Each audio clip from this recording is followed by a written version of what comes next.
Hello, this is John Michael Chambers. Breaking news and updates with Juan O'Savin and a glimpse into the forecast of what we may see later on in 2026. Thank you, Juan, for joining us here. Good morning over there. Yeah, it's a beautiful day. It's going to be a nice sunny day. Let's launch right into it, Juan. I want to talk about the economy.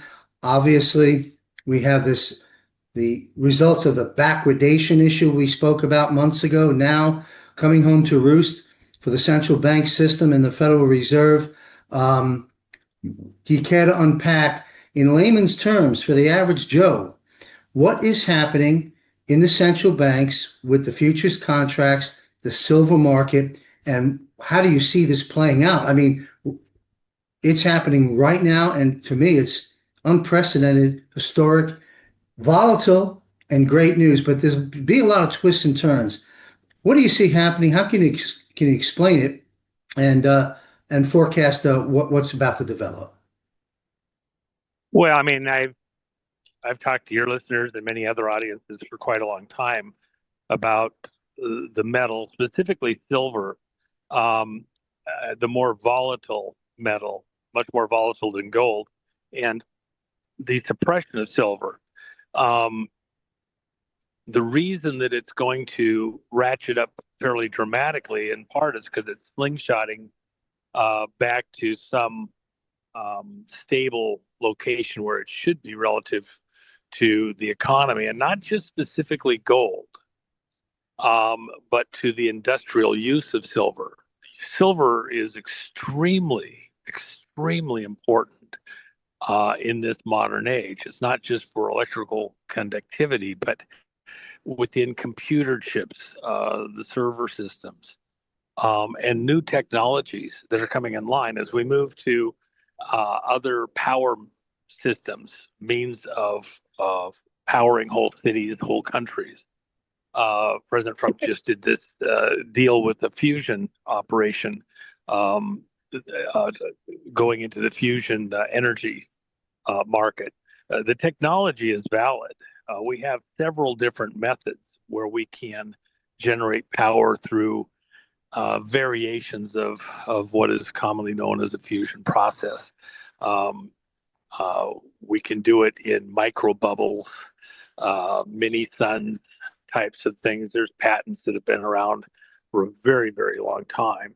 In fact, the formula for power output greater than power input, not power from nowhere, energy from nowhere, because that no patents exist on that. But there's actually several dozen patents that are in play for power output over input, based on getting power out of uh, subatomic um, mass and other ways of generating, Hutchison effect, all sorts of things. So we know that there's things in there. All of these technologies require excellent um, energy transfer.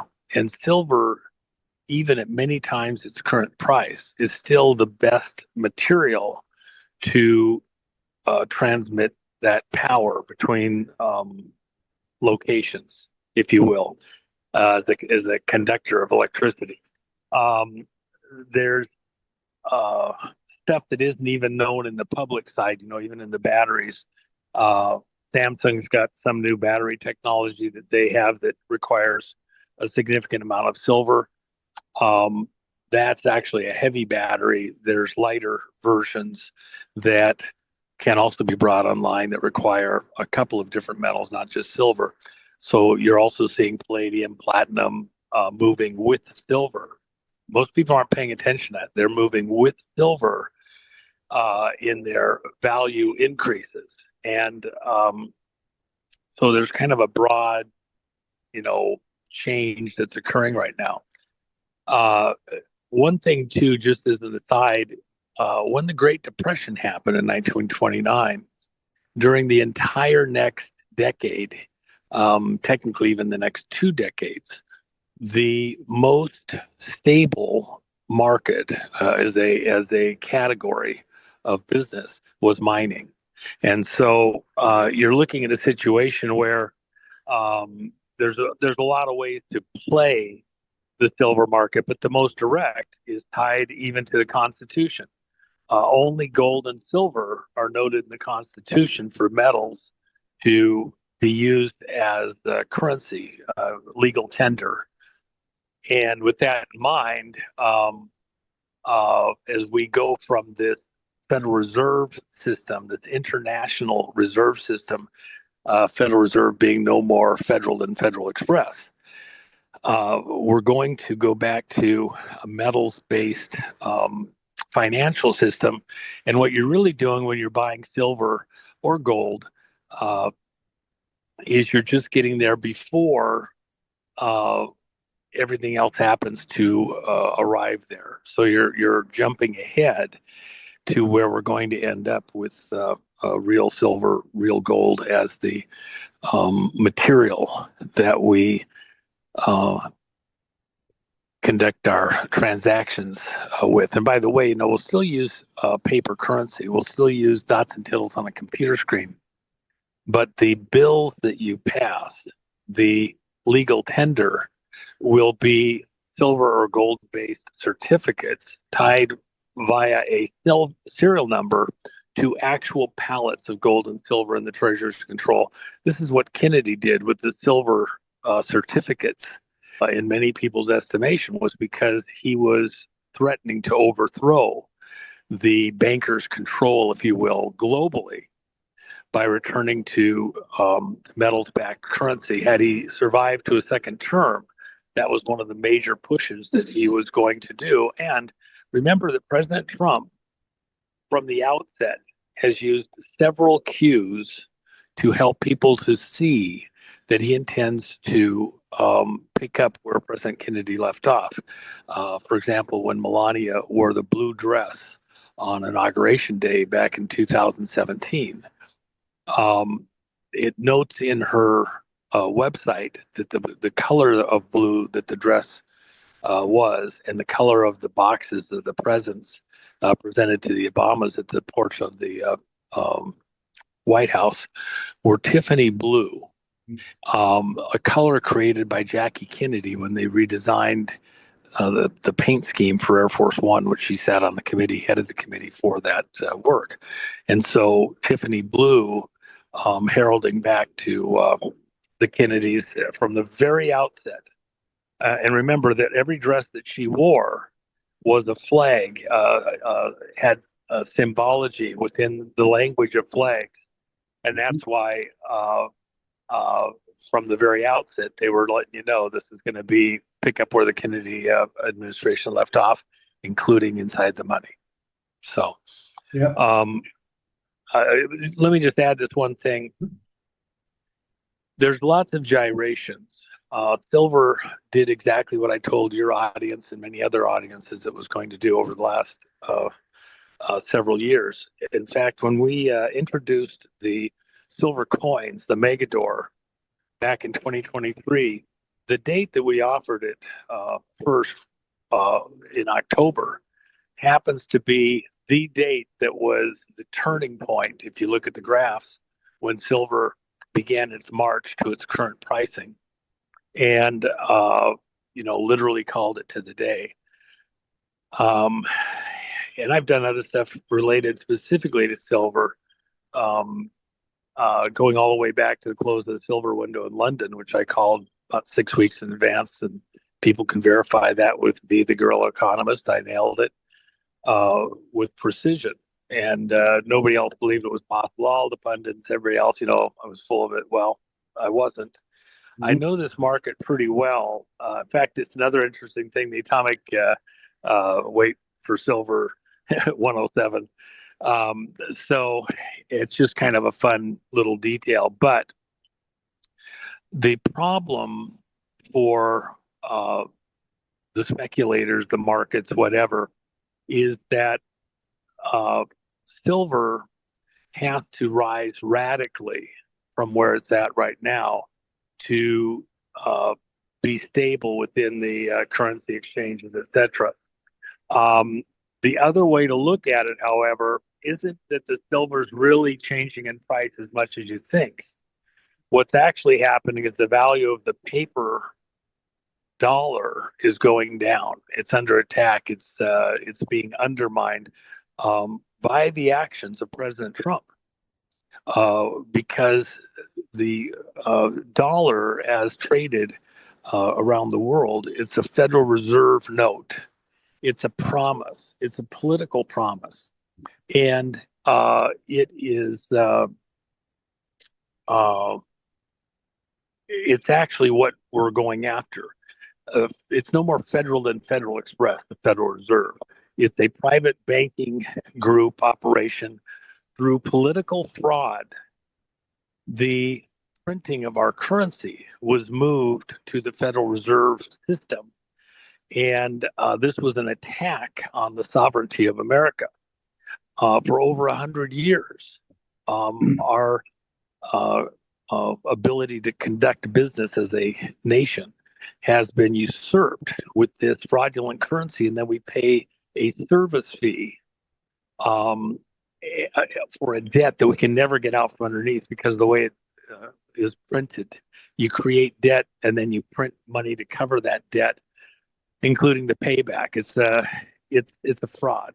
Yes. So, in what President Trump is doing, he's getting ready to switch to constitutional money. It's one of the two most important things he will do during this time in office, during his entire time in office, is return us to honest money. And you'll see this over time as we switch from paying the debts of America with Federal Reserve notes from a government position to paying our debts, including things like Social Security and Medicare and all sorts of other things that our government has to pay for, paying for it with Treasury certificates tied to actual physical gold and silver on deposit. There's a little variation I won't go into here. I don't think it's quite time yet, but there's, people say, well, there's enough gold and silver in there to do that. And there is a path forward that's actually very, very, very solid. So we'll cross that bridge as we get to it further down the road. But it's an important, solid plan. We're having a war, a global war, not with bullets necessarily, but with economies, and creating the tariff and then moving production, manufacturing back home, including the mining. A nation's wealth requires a couple of things. You have to have the raw resources, which we do have plenty of raw resources, including, things like people could be asking about the rare earths and things like that. We got it. We got it as much as more than any other country. Plus, we have the ability to extract it much more efficiently and find it in places that other countries think they have some exclusive tap to it. We got it too. We just have the ability to go deeper, wider to get to it in ways that other people may not have even have thought of yet. So you can't count out America being able to take care of itself. The next thing is, of course, tied to this that Trump is doing, and at some level, you would think it's separate. It's actually tied very, very closely together, the elections. The ability to have honest elections is actually tied very intricately to honest money. And when you have honest elections, you'll get decisions, actions by politicians that are of the people, by the people, for the people. Right now, you have people in office who are not actually interested in the welfare of America. They're interested in lining their own pockets and various other alliances that they may be involved in. And so by switching and getting back to people that actually represent the population, the person that you voted gets into office and does what you want and are asking him to do. That's very different than what we have right now. So those are the two most important things: honest elections and honest money. That's what President Trump intends to take when he leaves this world, stands before God Almighty in heaven, great white throne judgment. I did what I was supposed to do, the most important thing. I returned honest weights and measures to the way that the people of America are governed and ruled. Beautiful. Thank you, Juan. And those want to look into what Juan's talking about, JFK, that's Executive Order 11110 on restoring the silver certificates. Elon Musk is on record very recently echoing the sentiments, as you've stated, Juan, the importance of silver in industrial usage, especially with the robotics and technology, and a bit of a concern of the shortage of it. It looks like the handcuffs are coming off the central bank manipulation of the futures contracts, sending silver through the moon, or as you stated, getting more bang for the dollar. But I want to talk about elections, but before we do, a couple of quick things. And we can be brief on this. You've covered it before, but we have a lot of gyrations, a lot of things moving around. Hopefully you're still with us in the global financial reset. Um, you talked about the bond implosion emanating from Japan, hitting LA and New York hard in the municipal bond market.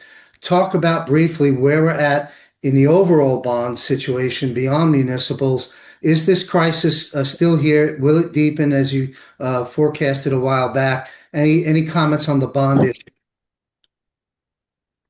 Well, municipal is actually, there's so many of them, it's a big deal just by number, but the real weight is into, the school bonds, um, the various other types.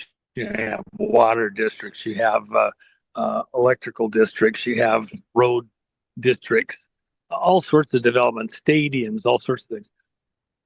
The bond issue is um, this hidden monster. It's 1,000 landmines in a very tiny area tied to property tax. And as that starts to come unraveled, the effect into the country is just going to be stunning into the financial markets. Jamie Dimon, he's talked about the fact that over at Chase that, you know, years, nobody knows there's the bomb unravel. Well, you're not talking about the collapse of, say, New York, like we had in the early 70s. You're talking about LA, California, Chicago. Chicago's already started to run into trouble right now, too.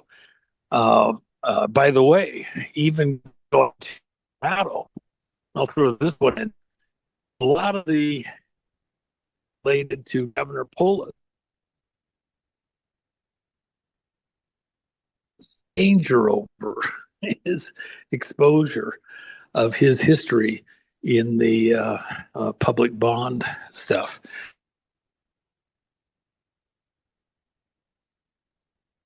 We've got some intermittent internet there, Juan. Yeah, If you could back up your words, we lost you for a moment. yeah, should stabilize momentarily.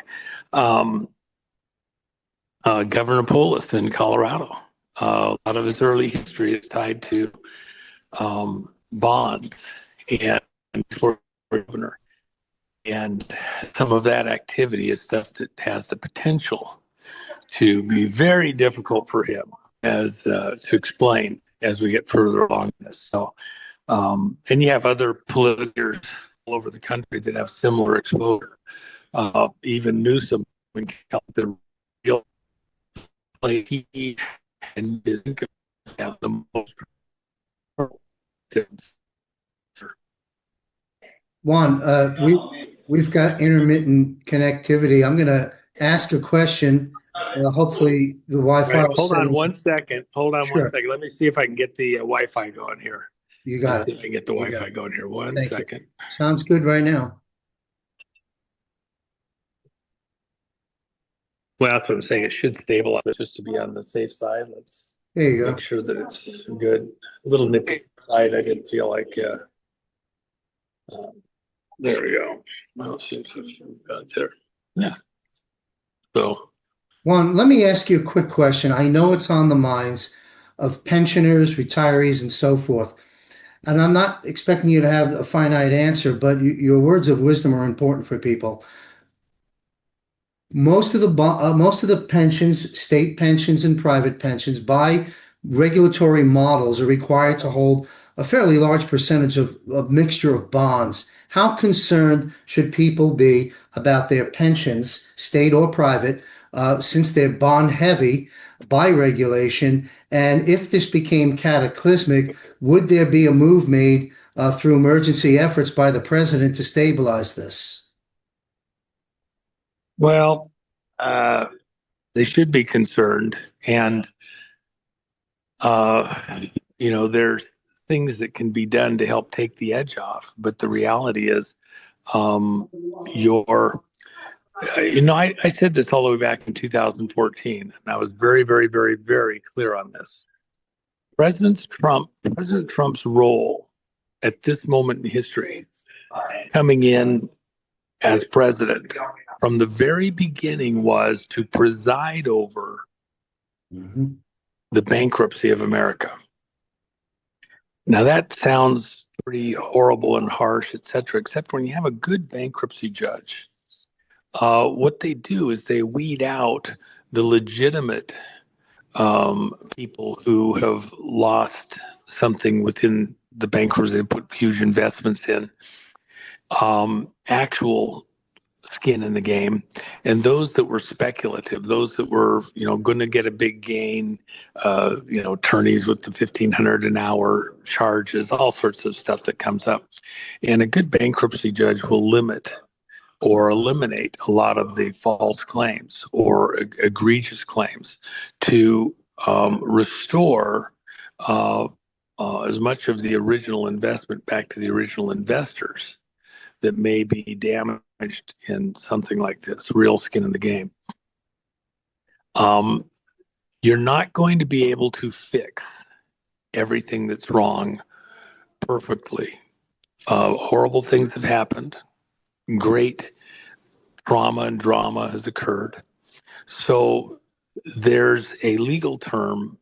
It's up to any person engaged in any type of a business arrangement, if something's going sideways or has the potential to mitigate your damages. Even if you're going to do a claim against somebody else, if you just try to make it worse so you can get more money out of somebody else, a judge can look at it and say, well, you had the ability, the opportunity, the responsibility to see there may be a problem and limit your own damages as much as you can and take action. And so, in this critical moment, if you understand that America, in many ways, has been robbed, stolen blind, criminals have been in the roosts, and foolish actions have taken place, wrong action has taken place. Um, do you have time? Have you been warned enough to get out of the way of trouble? A wise man sees trouble and gets out of the way. That's the scripture. Yes. Are you taking active action to mitigate the damages? And by the way, so you get something down the road 10, 15, 20 years from now, you're long gone. Does it get to the kids? Does it get to them completely? You need to be a bit proactive. You were sold a Ponzi scheme.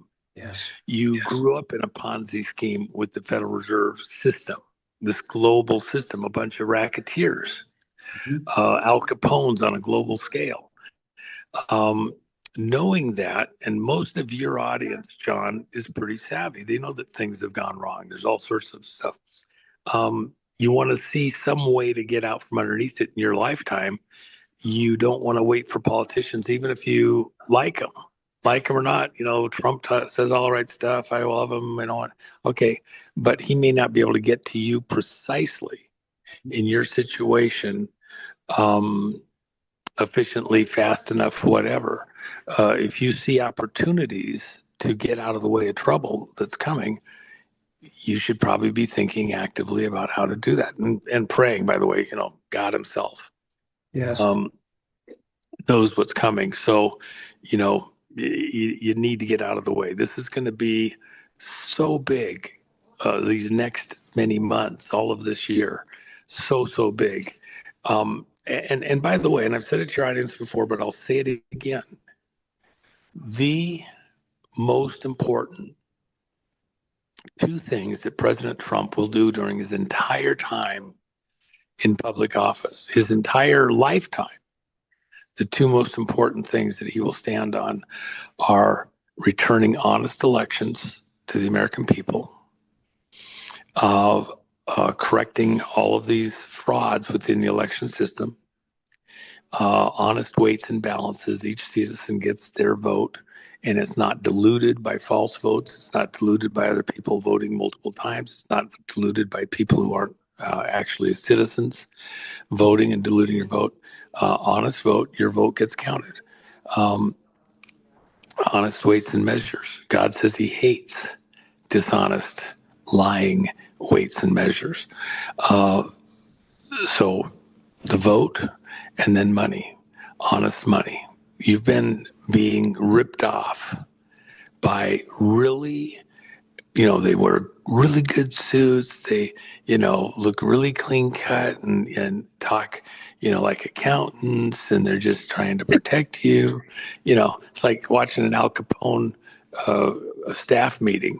They're all in their suits. They dress nice. The waiters are there, Okay. and it's going to be you. They're acting all clean as they go about the bloody business of fleecing you dry and then enslaving your kids, Mhm. blowing up your streets.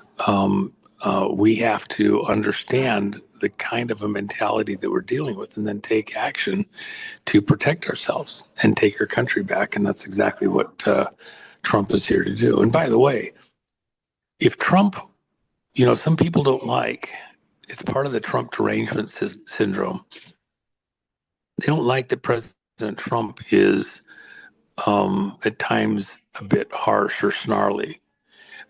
If he was not that kind of a personality, that New York businessman, um, able to be nice, cordial, he enjoys people. That's why he can run hotels. He can do golf courses. He enjoys people. They enjoy him. But he can also be extremely direct, rigid, harsh as needed, or he'd never have made it through the business environment in New York.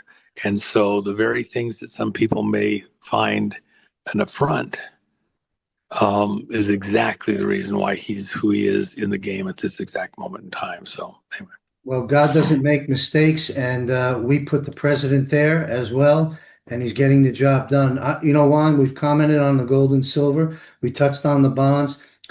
Two last questions on the economy, and we'll switch into the elections. Stocks. Do you believe there's going to be a controlled demolition of the stocks? Will it self-implode Oh upon no, itself? no, What's no, going no. to happen? I've Yes, go said ahead. that so many times. Go ahead. The reality is that remember what the stocks are denominated in. They're denominated in Federal Reserve notes. So the stock market represents real tangibles, if you will, gold bars shaped like a jet, an office building, cars, patents, real people with skill sets, Mhm. server farms, all sorts of tangible things that have, real tangible value. There's some of it, obviously hypothecated for years or tens of years or even hundreds of years of return on investment speculatively. And so that's real, but the payoff is in Federal Reserve notes, at least for Americans. And so when you're investing in there, if part of what's going on, say, with silver and gold, isn't that silver and gold are going up, although in silver's case, it's because there's an industrial side of the application that's added in, it's getting used up. Whereas gold is kind of a storehouse of wealth. Um, With that in mind, uh, uh, the the value of those gold bars, if you will, the businesses, the airplanes, everything else, it's not that it's going up, it's that the dollars that you're buying it with are going down. These Federal Reserve notes are going down in value, so it takes more of them to purchase the same thing. It's the opposite of what people think. And then you have to service, pay taxes. There's a dialed in inflation number. There's all sorts of things that affect the value of those Federal Reserve notes as you trade them. Hmm. So uh, you're watching not the markets going into free fall, but the dollars that you pay into the markets and that you get back. Um, and so you could see the market go to 60,000, which I expect it to do Wow. um, in not too distant future. As it goes to 60,000, when you get paid back, how much are the Federal Reserve notes able to purchase at the same time? If, you know, gold goes up, 20%, um, silver goes up, 50% or 100%, of was the better trade in the markets or was it in the gold or silver? Now, here's another thing you have to keep in mind. Most of the really big winners that are traders in the market right now, they either have their own businesses that they're tied to, and so they're seeing stock prices move because they make money on the move of the stock price in their own wealth, but also um, the uh, uh, the real issue there within the markets is that even if you're going to make a gain, you're going to get paid back, and you have to pay taxes on your earnings, your new income. If it goes to 60,000, let's say the market goes to 60,000 this year, but the dollar goes down by just 10%. By the time you pay taxes, you take the risk within the trades, you pay the brokerage fees, everything else.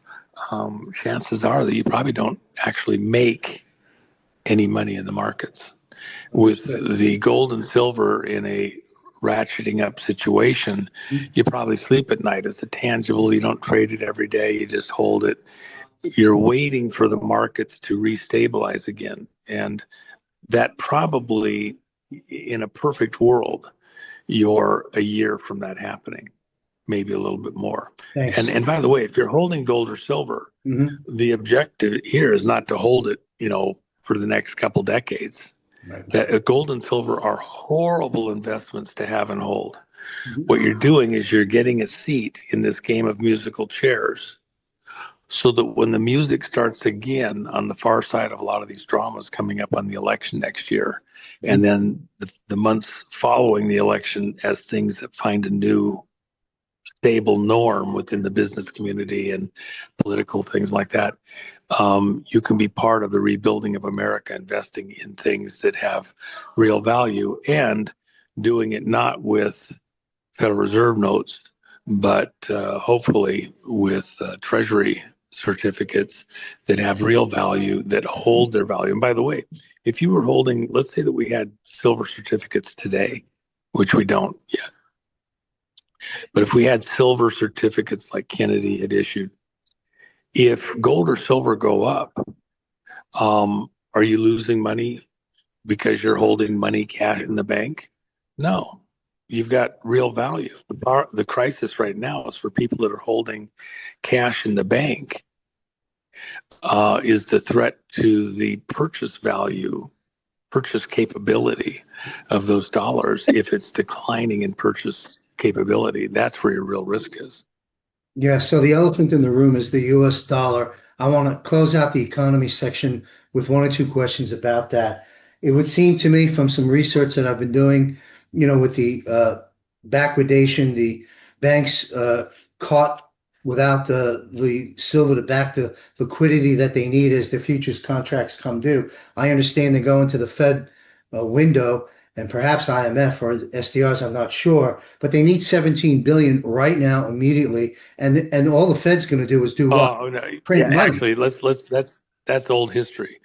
Look, the number that was being used on Saturday and Mhm. Sunday, Yeah. as we taped this, we're in the early part of Monday morning in the Asian markets and across, and the markets have been open for about 6 hours. Okay. And by the way, silver has gone.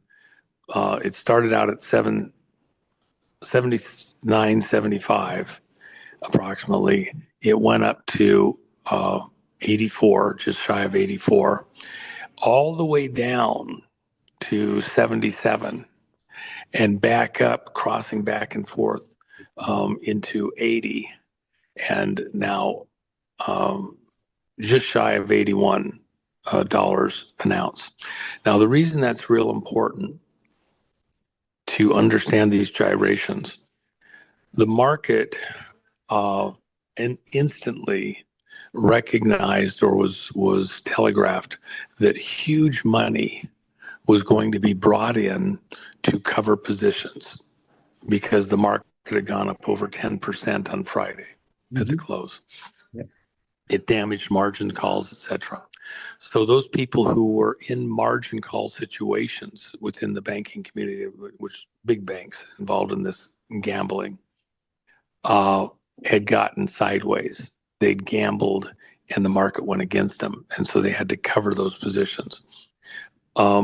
The Federal Reserve and the global reserve systems were in a very dangerous situation to lose control of their paper promises Mhm. and their paper hypothecation of silver specifically. The game was up. Yes. I mean, Hey, sorry about that, John. no, I don't know no, what the issue was, but I no moved problem. to a different location and back at it. So, Thank you. Let me conclude the economy. I had a very specific question that I think is important. The elephant in the room during your discussion on the economy has all been circling around the value and the situation of the U.S. dollar. My two-part question is, if the Federal Reserve, as we speak, is dumping that liquidity in to bail themselves out, maybe using the wrong terms, but that's what would happen. That would, if it's 20 billion or whatever, and that's just a band-aid for another week or so as more of these contracts come due that they don't have the silver for. So if they're injecting the capital in, that's going to drive the dollar down. It's already down 10% year to date. Do you see this as something that's imminent and that's happening? And second part question is the BRICS. They are ready. There's the brick go back dollar currency of sorts, not dollar, that I understand. How do we interact with BRICS? Is that another potential nail to drive the dollar down? That's kind of where I'm going. The Fed having to put money in to bail themselves out. Silver contracts come and due every day. They don't have the silver. They're going to put the liquidity in to kick the can down the road, drops the dollar down. Would you concur with that analysis? well, that's the whole point. You're pumping, you're creating dollars, inflating the amount of dollars in existence to cover a position. Um, and the reality is, and this is part of what I was actually got cut off on. I want to finish this one Mhm. point. Very, very important.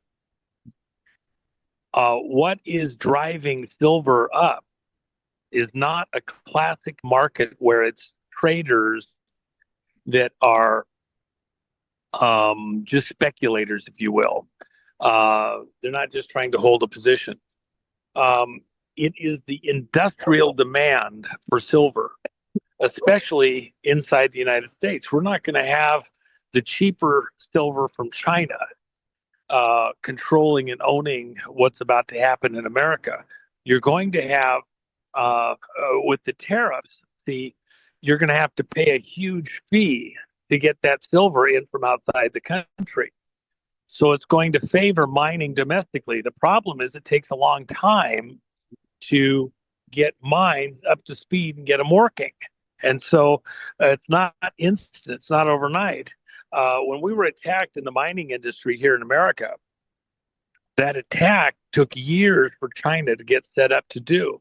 And when they pulled the pin on this attack on American mining, they did so literally in a day. The mines across the country that were making critical materials, they literally shut down in the middle of the first shift of the day Mhm. as these markets came online. And I have firsthand experience with that and know what transpired in those. So as we come back to sort things out and get back up to speed with mining in America, it's going to take some time. It's not instantaneous. These prices are here for quite a while. And the value of the existing silver, most of the silver coming online is incidental. It's part of other mining, zinc, copper, other things, and you get some silver out of it. And the mining companies use it to, help cover other expenses, but it's not the primary thing they're going after. The processes that they have to do to get certain materials out of the earth that they go after, the way they target veins, etc. It just doesn't pay to go after silver specifically in most of these locations. It's just a byproduct of other mining operations. It's going to take some time to get silver mines back up to speed here in America. In a perfect world, in the meantime, you don't have enough material. And with the arrangements, we'll do some negotiating with other countries that want to work with us and allow them to get their silver into the U.S. markets. But it doesn't serve our purposes to drive the price of silver down radically, because then you're not incentivizing doing mining here domestically of our own resources with our own citizens and our own tax structures, etc., benefiting. We'd just be going back to the old system. So it has to hold for a bit to get there, and it's got to reset at a number that makes it okay to mine here in the U.S. So remember, what you're competing with is slave labor in China, within the mining, slave labor across the world where they're getting their uh, concentrate from, places like the Congo and these other countries around the region there, including Nigeria and some of these other places. Okay, the system is designed to have people operating as slaves to a lot of these monsters, and we're not going to do that. So the price is going to be higher, and we're going to force it.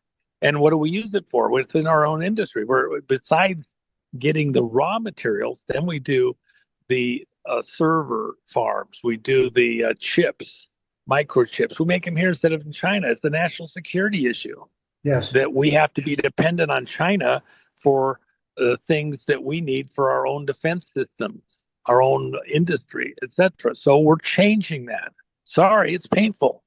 We got attacked in a way that most people didn't see coming. Okay, and so this demand that is shooting up silver prices right now isn't speculators. It's not banks. They were keeping the price down for their own purposes. But at this point, it's out of their control. The reason that they can't do a lot of the printing they want to do and protect their positions is because it's industrial demand, wanting to get enough silver to keep in production. And they'll pay the higher price because the cost of the silver compared to the product that they put out is still relatively minuscule. They have to have that silver to stay in business. Yes. Or they end up with huge volumes of assets half done sitting on the shelf or not being able to. They got to lay people off because they can't work fast enough. So the winner is going to be those companies that pay the higher price early and secure inventory. So now you have a short squeeze. Everybody's decided I got to go after whatever resources that are real are out there and get it right now. And that's going to drive prices up short term. It'll settle down at some point, but it'll settle down at a much higher price. It'll probably slingshot past where it wants to settle at and come back. And that's now we're in the price discovery phase. And as I've told several audiences over the last several weeks, once silver punched through 40, it was going to stair step up massively. And we are not done with that. I had private conversations. I don't know if I spoke about it with your audience, but I've had private conversations both in the mining industry and in the industrial side for silver. And from the mining side, to go after silver specifically, they need to see a price that looks like it's going to land somewhere around 280. Yeah. Yeah. And that's like a shock if you're coming at it from a banker or a normal speculative side. But you think about it, you got to make investments in machinery, equipment, training for miners. And you got to get through the permit process. Even if you have permits in place, they're going to come back and scrutinize every last one of them again before you actually go into production. And there's all sorts of things. Even when you got permits, suddenly you get ready to actually go do business, and somebody shows up with a lawsuit. Well, you can't do this, you can't do that. It's very risky stuff. So they got to have enough of a return and a long enough window that they're convinced it's going to be there to go do it. And by the way, for a lot of one of the very first things the guy said, well, we got Trump right now, but what do we have in 3 or 4 years? Mm-hmm. And will they just go back to some of the stuff that we're ending up with environmentally? We spend all this money and get the football pulled away. I'm not doing it. We're making money here. We're making money in this other stuff. I'm not doing it. And I'm not doing it here in the United States. So you have to get past those. Trump is going to incentivize people with huge amounts of money to go for it, dig in, change the laws, which he's already done, to favor them. But it's a process to get there with a lot of risk. So he's got a situation. We have a situation where there's many a drop was spilt between the cup and the lip, right? Well, thanks. Great perspectives, Juan. Good information. I want to switch gears to the election. Obviously, so much movement there. We know about all the great work and reporting from Patrick Byrne, from yourself, from many people, Rudy Giuliani, Sidney Powell, people being validated and vindicated. The DNI's got reports. The president and Scavino are putting out memes and content. Give us an update on election reform. What do you see potentially happening at the midterms? And you've mentioned a while back on shows with me and others a year or so ago that we will have null and void presidencies for various different reasons. When we lump all this stuff together, talk with us about the progress made in election reform. Do we have this finally handled, or are we going to have another nightmare at the midterms? Well, again, as I mentioned just a moment ago, there's two things that President Trump will stand before God Almighty at the great white throne judgment and stand on beyond salvation by the blood of Christ. What did you do with your time at bat? How did you conduct yourself? And he's going to say, I returned honest elections to the people, the person that they voted for as citizens constitutionally. They got to do their vote, and it was an honest vote, and they got the person in office that they voted for. And the second thing is honest money. Well, how's he going to do the honest vote? He's already proven, I mentioned this before, but it's worth saying again because people might not have caught it. Mm-hmm. Trump issued his 107th executive order of this administration on March 25th, 2025. And 107 in the afternoon, by the way. When he did that, he said that all of the counties, the states, had to go into their voter rolls and clean their voter rolls. So only U.S. citizens eligible to vote were on those voter rolls, and that they were in the right place. They weren't voting in multiple locations, blah, blah, blah. Mm-hmm. So they had to go clean up the voter roll. And he gave them 180 days to do just that. Now, virtually nobody, no county in America, 2,500 counties, no county in America did that. They made a half-assed effort in a few places, etc. Nobody cleaned up the voter rolls. And many of them, just like what Colorado's governor is doing with snubbing his nose at President Trump's pardon for Tina Peters, they're snubbing their nose at cleaning the voter rolls. They're clean. They're just fine. We're not changing anything. And I gave Trump the finger, gave the administration the finger, force me, whatever. Now that's a problem, because what does President Trump have beyond an executive order to the nation, to all of these jurisdictions, to clean up those voter rolls? What is his policing action that's available to him? See, you have to have uniformity in the way that we conduct the vote, count the vote, all these different things. And the reality is we don't have uniformity. We have some locations that want to do it, and many other locations that are, no, we're not going to do it. You could have issued the executive order of pardon for someone in probably 40 or so of the states, maybe more, and they'd have honored it. The governor would have went along, even if he didn't like it, they'd have gone along with it. But Colorado, they want to, test.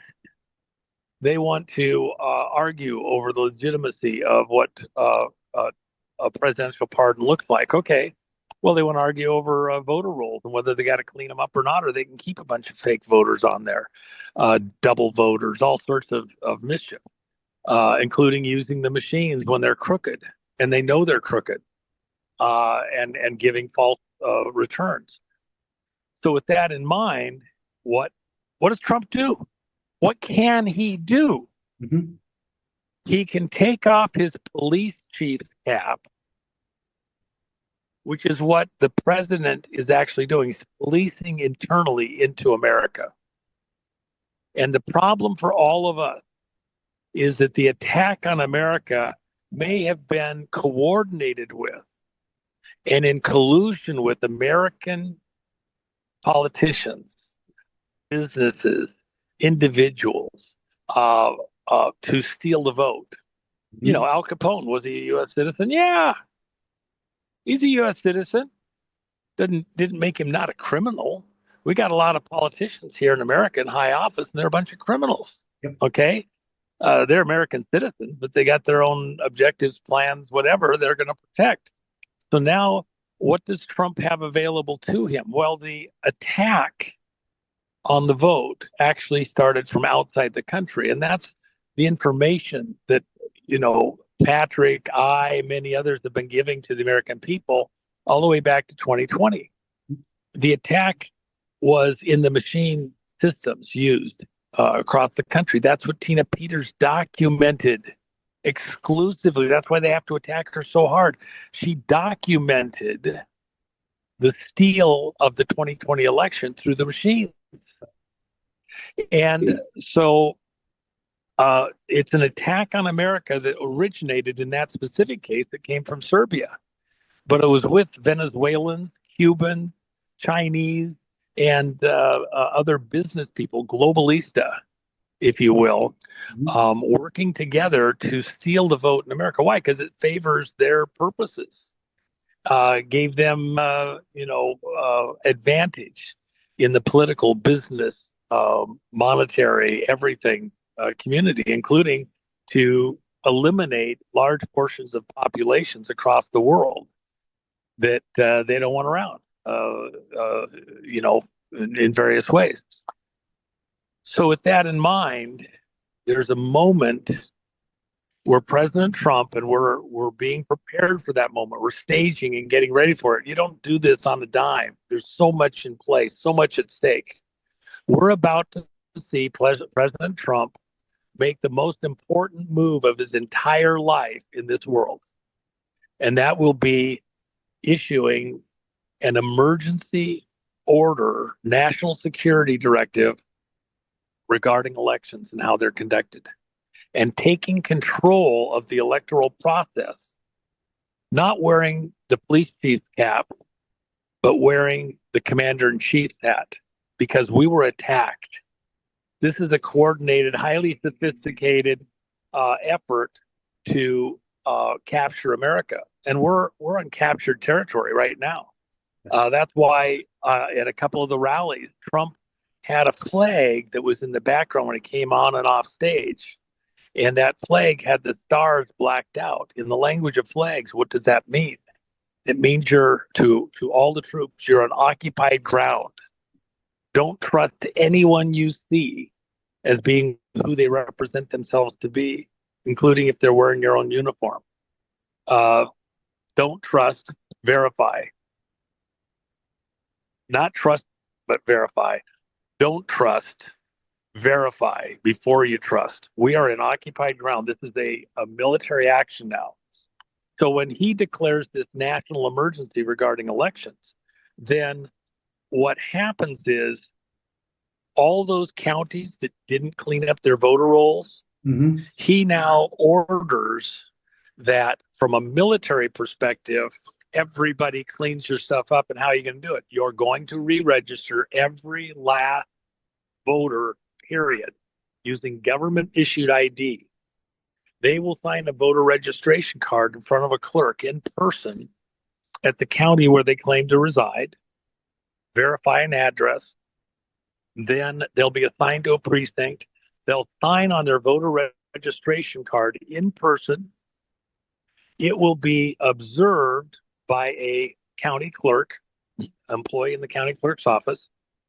All of them are notaries and notarized and stamped. Your voter registration card will be a notarized card. Everything you say on there said under oath, okay? And then stamped. If you're lying, or if you go try to do it multiple times or any kind of mischief, and you get caught, mandatory sentencing, federal guidelines, you'll probably go to jail for 10 years. And it won't be negotiable because you're a nice lady, you're a little old grandma, you got kids, you're on drugs at the time, whatever. You're going to get it sentenced to a mandatory minimum. And that's your sentence.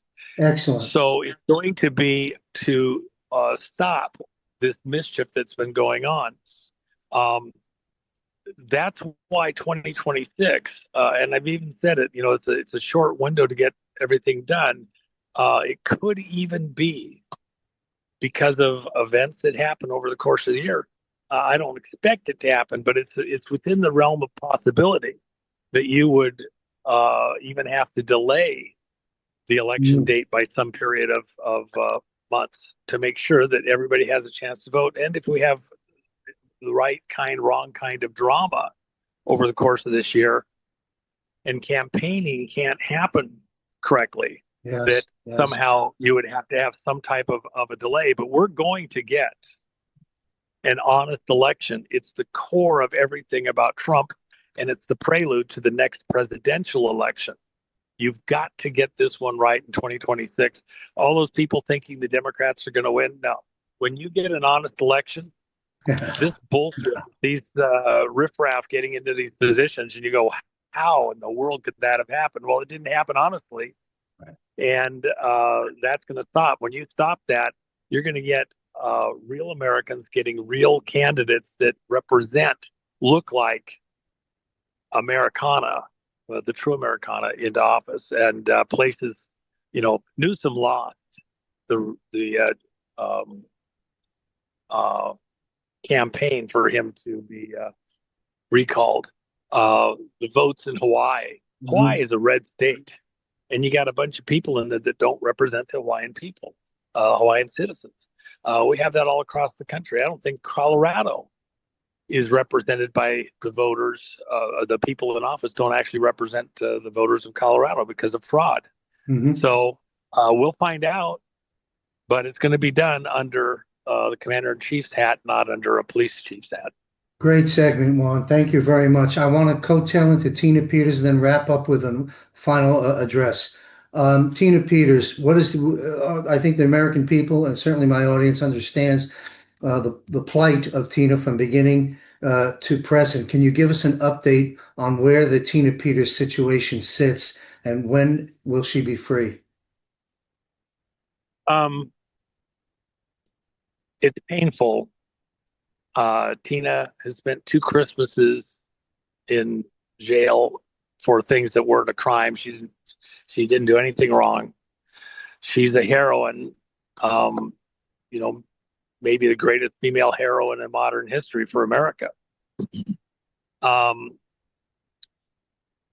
her health is on the line, and yet Trump, he issued a presidential pardon. Is there other stuff he could do? He knows that there is some things that he can do, but they are extremely disruptive. Is he looking at timing? Yeah, he is. And what kind of timing would that be? Is it months till Tina's free? Let me just tell you that Trump cannot allow that a governor acts and can sustain the seditious behavior and actions that Polis is doing. It's divisive within the Union of States, and the law doesn't support Polis. There is no precedent anywhere in U.S. jurisprudence to defy a presidential pardon. It's never happened. No presidential pardon has ever been reversed. They're just states' rights, blah blah blah. No, not in this context. And you can't allow that this type of insubordination, really an insurrection, if you will, can stand. So Trump, look at his personality. Is he going to allow that to stand where we can't hold together as a nation and a couple of governors defy a presidential directive like that, including and similar to the defiance of the Executive Order 107? That cannot be allowed to stand, because otherwise you don't have a union of states. And the fabric of America begins to unravel. You could decide that you didn't like what the president did. What threat is Tina Peters, really? She is a scarecrow, a tool in the hands of these monsters used for political gain. 70-year-old Gold Star mother? Are you kidding me? You're treating a Gold Star mother in this way as though she's a threat to society? Are you out of your mind? That is not the way we treat Gold Star mothers, period. So Trump will act, and he will act decisively, but there's other things in play. And even as important as Tina is, her role in this whole adventure is timing is everything. And so, and Tina knows that. She's come this far. She is such a crucial component. In the scriptures, there was a moment in the New Testament when a couple of the apostles were in prison. And in the scripture, it says, not that Caesar had him in prison or the magistrate had him in prison. It says God himself had them in prison at that moment. The church was praying for them. And then angels came and broke down the prison doors. And the head of the guards in that prison, if you lost an inmate, you yourself were put to death. So the prison guards were very motivated not to let anybody escape under their watch. And when the doors were open, the prisoners could have walked out. This head of the prison there was going to commit suicide. And the apostles cried out, "We're still here. Don't do it." And they led him to belief in Christ as the Messiah. And his whole family believed afterwards. And yet they didn't run away. They still faced the trial. But the key thing is God himself had them there. Tina Peters is not there because of the judge. She's not there because of the governor, precisely.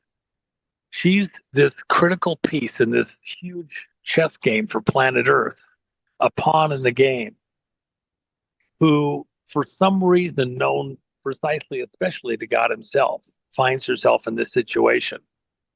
And it's going to be overturned. It'll be a hand of God moment. Um, and I think there may be some peace that she has yet to be there for, even within the prison with the other prisoners, et cetera, guards, whatever, that for God's own purposes has to be completed. She will be free. And then even her health, which is in a tough situation, we're going to pray right on through. God himself knows all these details. President Trump is sweating every second that she's incarcerated. He's gone to bat over and over and over again. And yet, there's things that could be done, but just to do something isn't a replacement or substitute at certain key moments for doing exactly the right thing. And remember, this is the entire defining moment, not just for President Trump on the honest elections, more important than honest money, by the way. Because counterfeit elections are worth more than counterfeit money because you get the money from it. Yeah. But at this exact moment, it's not just Tina in Colorado. It's about things that are more than her. Big doors turn on tiny hinges. Sometimes the hinges are almost invisible. And big doors turn on them. She is a hinge, one of several in these monstrous doors within the election process. And when we get the elections right in America via this executive action regarding a national security order regarding elections, because it is about our national security. We've been attacked by China and everybody else. It's not just about fixing it for America. It's about fixing it for the whole world. There's a whole world pivoting on these next moments. And Tina is somewhere caught up in that as a key player, a key component. She's a pawn in the game. She didn't ever expect to be there, but God himself has placed Tina at that place, at that moment, and her voice within what's about to happen. I trust that God Almighty is going to bring Tina through this, and all of those that have participated in her false prosecution, intimidated her, damaged her, laughed at her. They're not. It's not just the American people. It's not just the justice system of the president. It's God himself. There's a great white throne judgment ahead. Fools aren't afraid of what's coming. God's watching, and watching with Tina. He knows her situation, and I trust that the timing will be perfect. President Trump will do exactly what he needs to do, and as critical as Tina is personally, there's something so much bigger even than Tina that he's sweating bullets to get to the right timing and the right next actions, and it won't be months and months away. Take that to the bank. I guarantee it is not months and months away. Thank you very much, Juan. Closing this out, let's conversation around Gitmo, near death. You've been on the record for 2 NDEs, folks, near death experience. Juan, you spoke about America has not, as bad as it's been with the pandemic and other issues, election theft and so forth, border, all the problems we've endured, that we yet to have our near death experience in the war that we're engaged in, as well as a near death experience for the dollar. Are you still on the record, or have things changed to that statement? And then a follow-up about Gitmo and other things.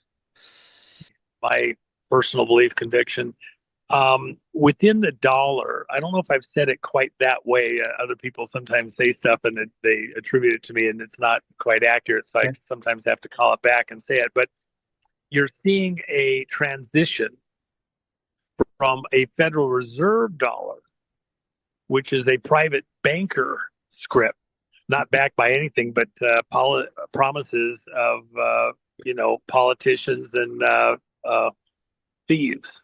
Okay, paper hangers. We're going to go back to honest money, which is constitutional money, constitutional uh, dollars, if you will, really certificates of deposit or receipts for gold and silver on deposit within the Treasury.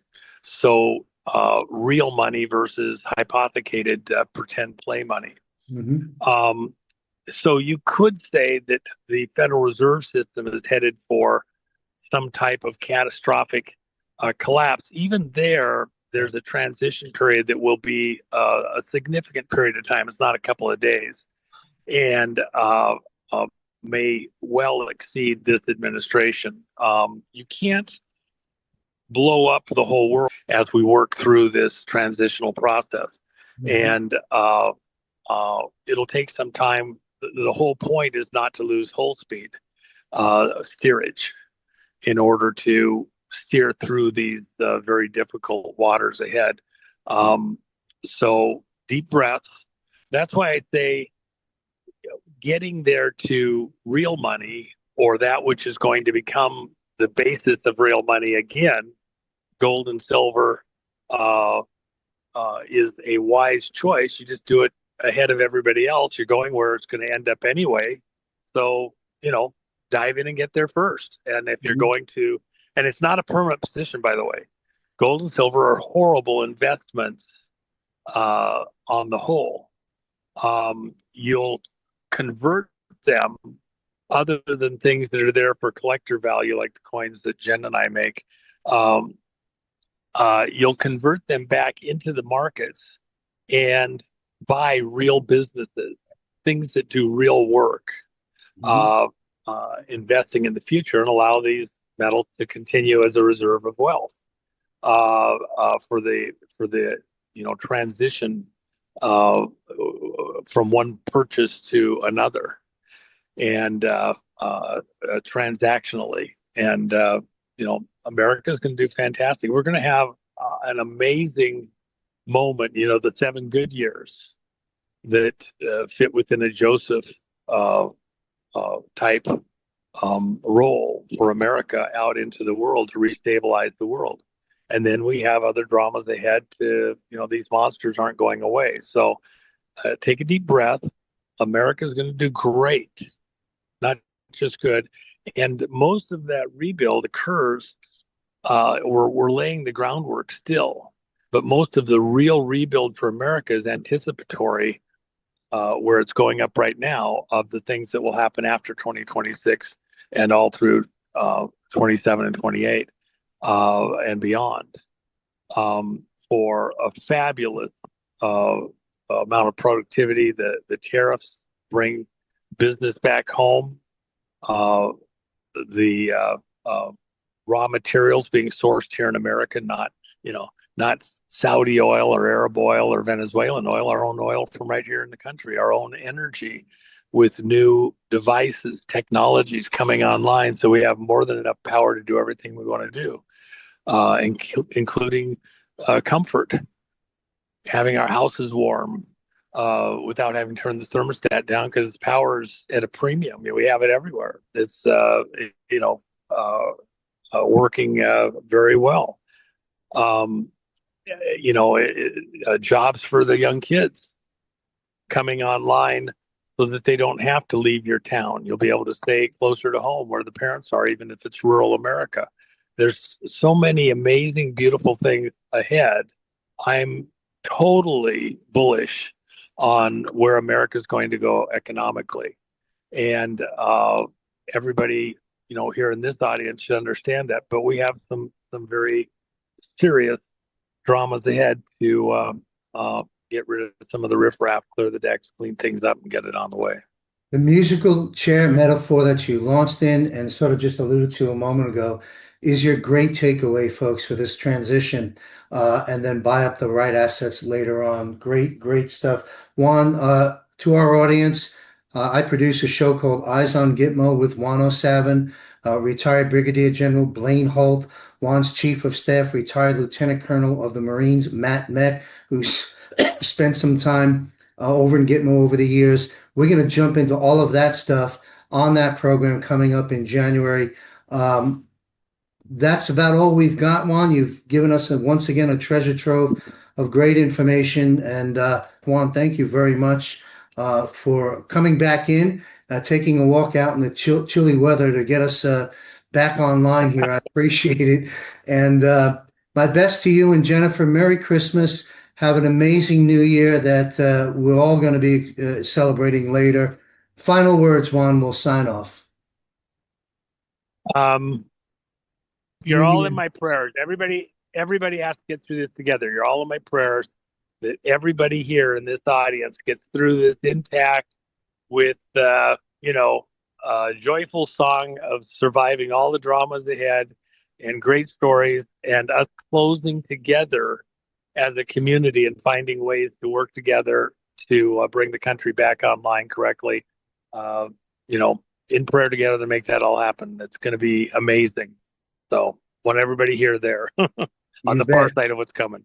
Where we go one, right. we go all 107. Thank you very much, sir.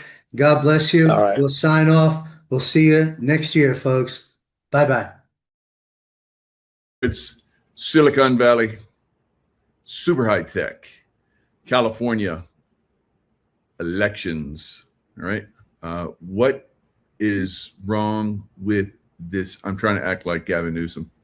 What is wrong with this picture?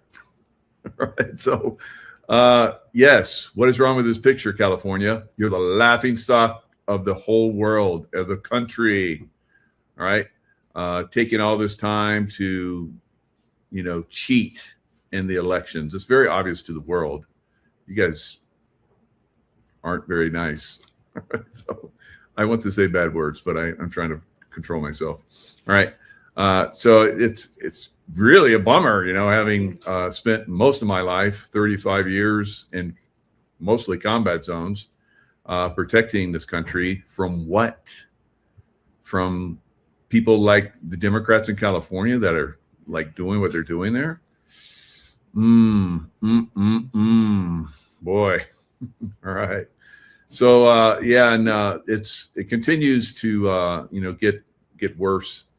You get 88.8% of people that are voting with mail-in ballots. You don't have to have ID. You have to have a signature, so they check the signature. So it's ripe for corruption, and it's being investigated. So we have the Attorney General that is investigating now, and let's look at this. So of course, day by day, inch by inch, they steal the race from the conservatives, which is California's really, it's their only hope for survival. Because if we don't get some people in there with some common sense and they can, turn around what's going on in California, California is done. It's done. No one's going to want to go there anymore.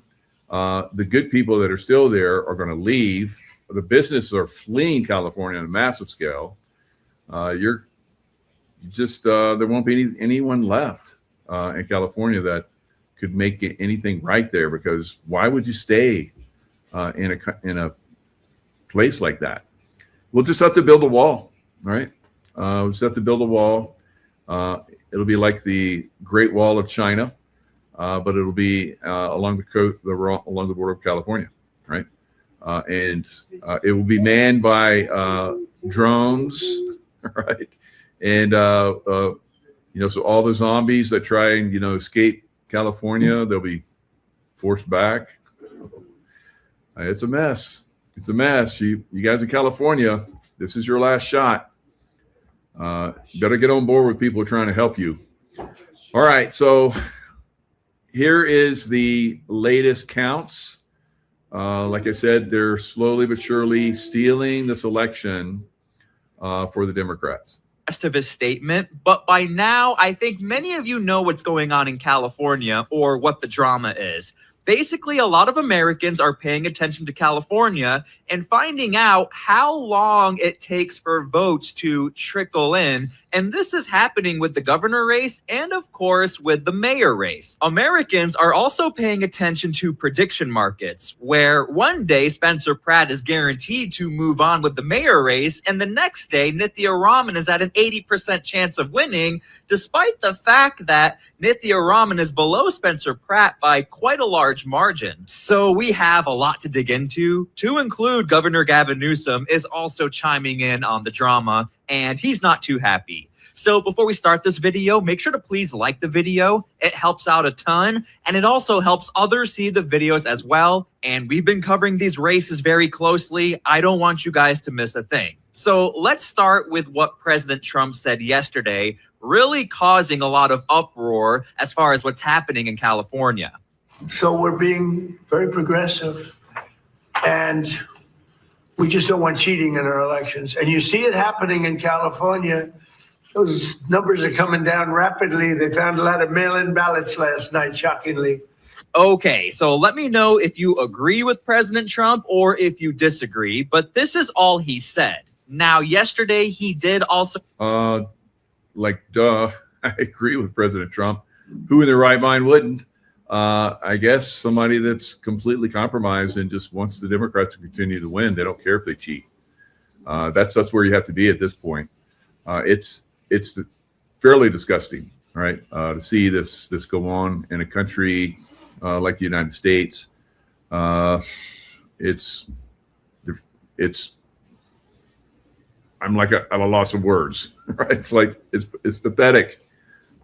Social media post implying that something weird was going on in California with the governor race and also the LA mayor race. So here is the direct response from Governor Gavin Newsom. They didn't find anything. These are legitimate ballots postmarked by Election Day, arriving to legitimate ballot counting centers, as has been standard.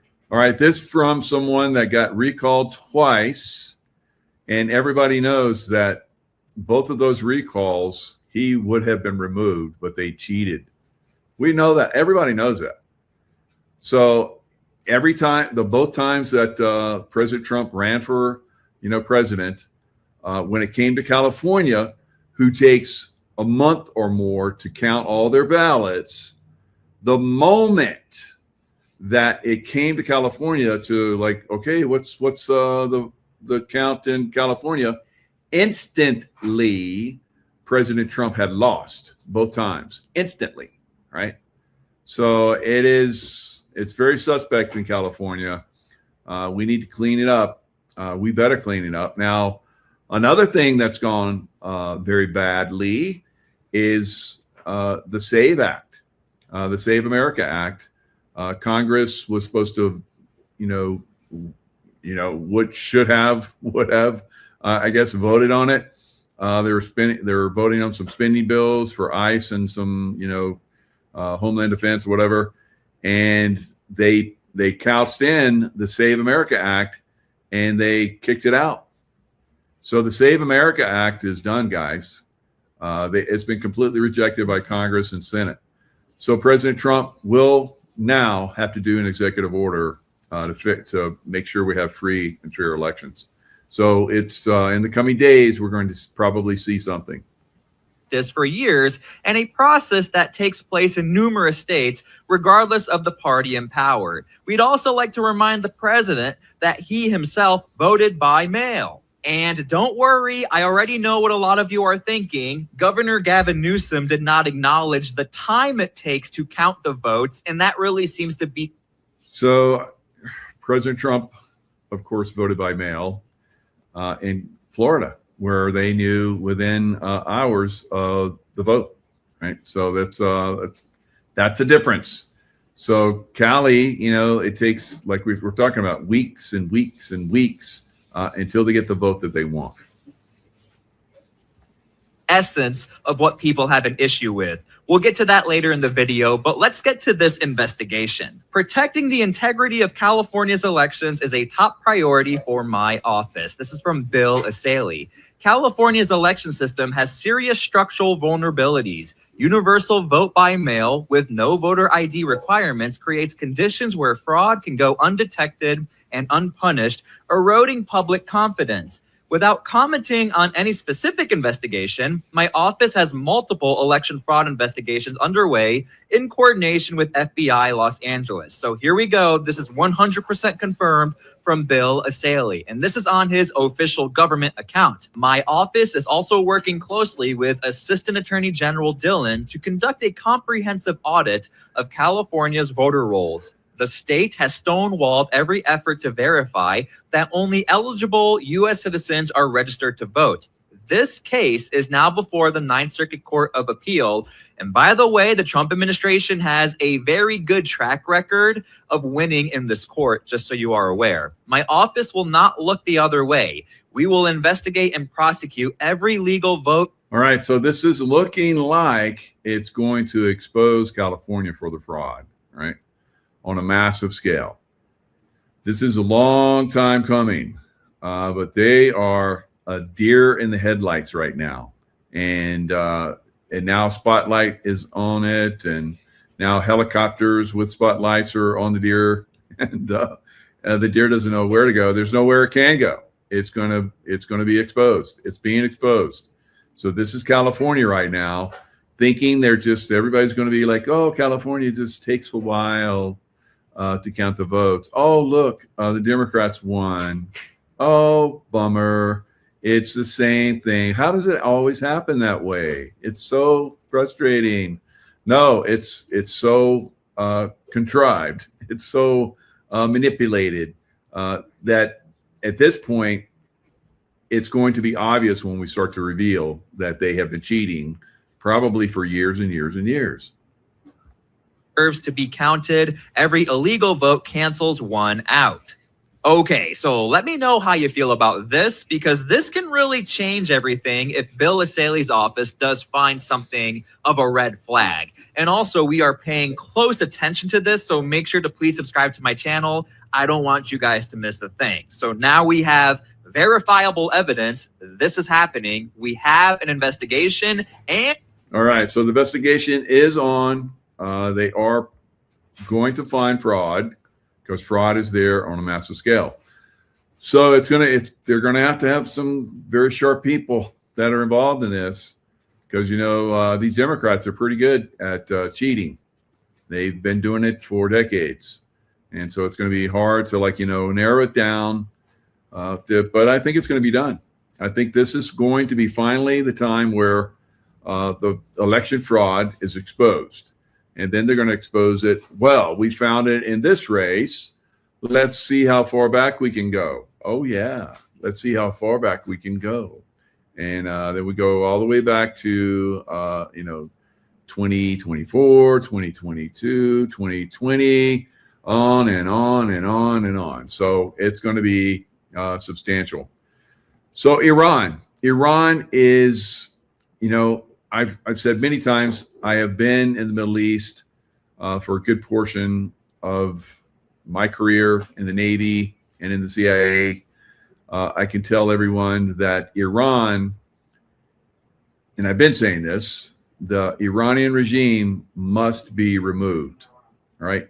They are not, all they're going to do is continually stall and kick the can down the road, and they're going to rebuild.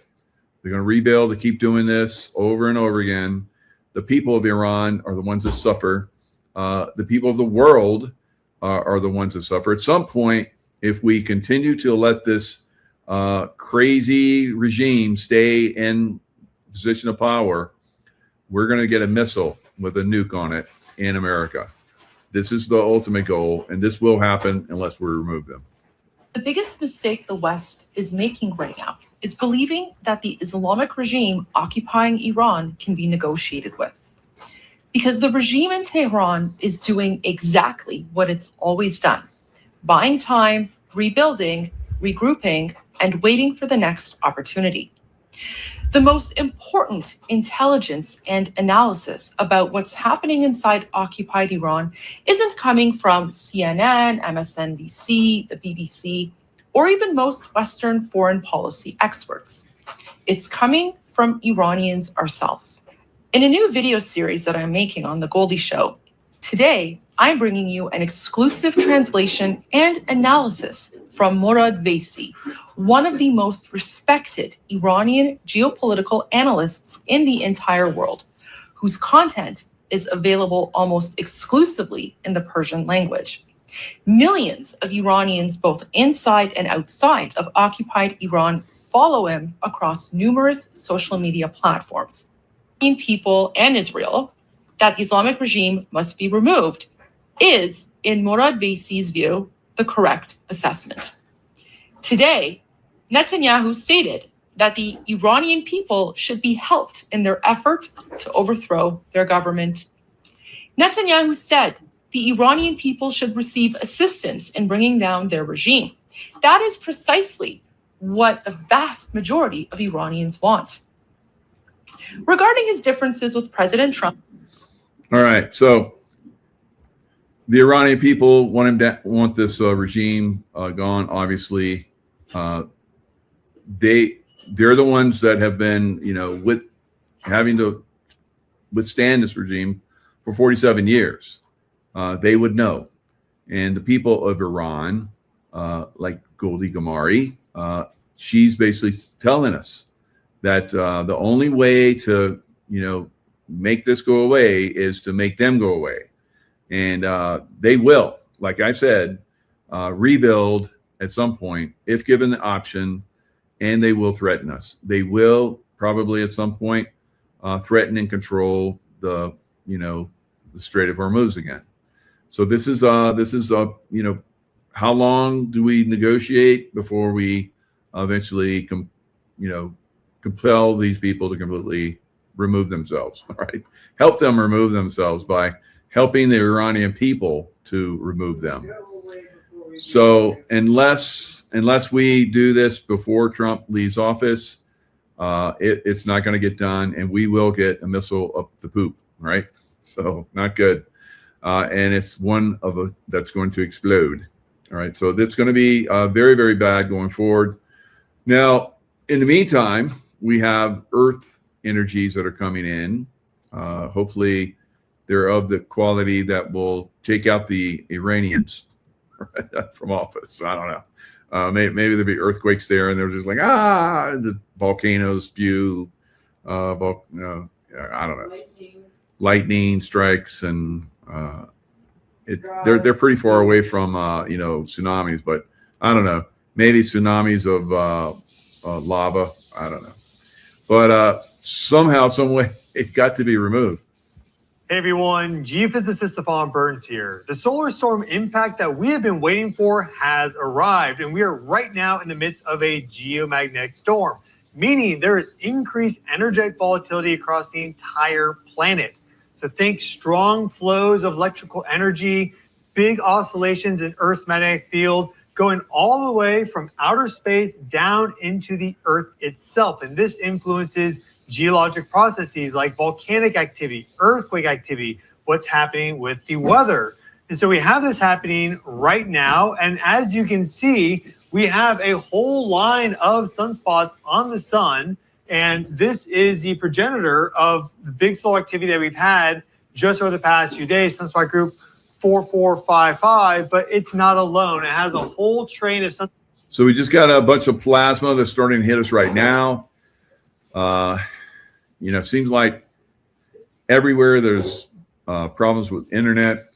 When we were driving back from a trip, I stopped at a gas station, and their system was completely down. Not just at their gas station, but at all of their gas stations. All right, so we're seeing a lot of this stuff that's starting to impact, I believe, from the solar storms that are impacting Earth. All kinds of internet, iPhone problems, all these things are happening. I think they're going to get worse. At some point, we're probably going to get some kind of shutdown of the system, and then they're going to go in and take out the baddies. Right, so, I don't know. It's we're all, how long have we been hoping this is going to happen? Like these 3 days of darkness, and the emergency broadcast is going to come out and inform everybody of what's really been happening all this time, all these decades and decades of corruption, and everybody's going to listen to that for 3 days and they're going to be informed. Yeah, I don't think so. Right. But somehow, some way, we're going to continually, I believe, what we're seeing is a lot of people that are checking out and they're disappearing. Some people are disappearing willingly, wanting to leave because they're not wanting the changes that are coming. And then there's those of us that are very happy about the changes that are coming. And I don't know, maybe some of those people will be able to be informed in 3 days, 10 days. I don't know. We've said 3 days of darkness, 10 days of darkness. I don't know, 10 years of darkness. It's like for some of these people, those people I don't think are going to continue, right? The people that can't be informed, don't want to be informed, don't want change, or they're not going to want to go further, and they're just going to just check out, right? They're going to walk into the sea and just get swallowed up or something. So we're going to see more and more of that. I think we've already been seeing a lot of that. We've seen a lot of people that have checked out from that. And it's very, very strong possibility that we'll see something else come in that will help more people that don't want to be here check out, guys. So, the earth changes that are coming, like I've said, they're going to intensify this year from last year. Last year, they're pretty intense. And then next year, it's going to be super big, right? Super big, intense. So we're going to see a lot of it this year. This energy that you're seeing that Stefan Burns is, it was great having him on a show, doing a show with him. But he talked about how we're moving into more and more intense times. He thought the same thing. All right. So the intuitive and the scientific mind. So he's intuitive as well, but he basically brings a lot of this information forward. So you see this long line of solar flare potential that's coming our way. The sunspots that he's showing right here. He's got his hand on it right there. So it's coming. All right, Stefan, keep going. Spots falling behind.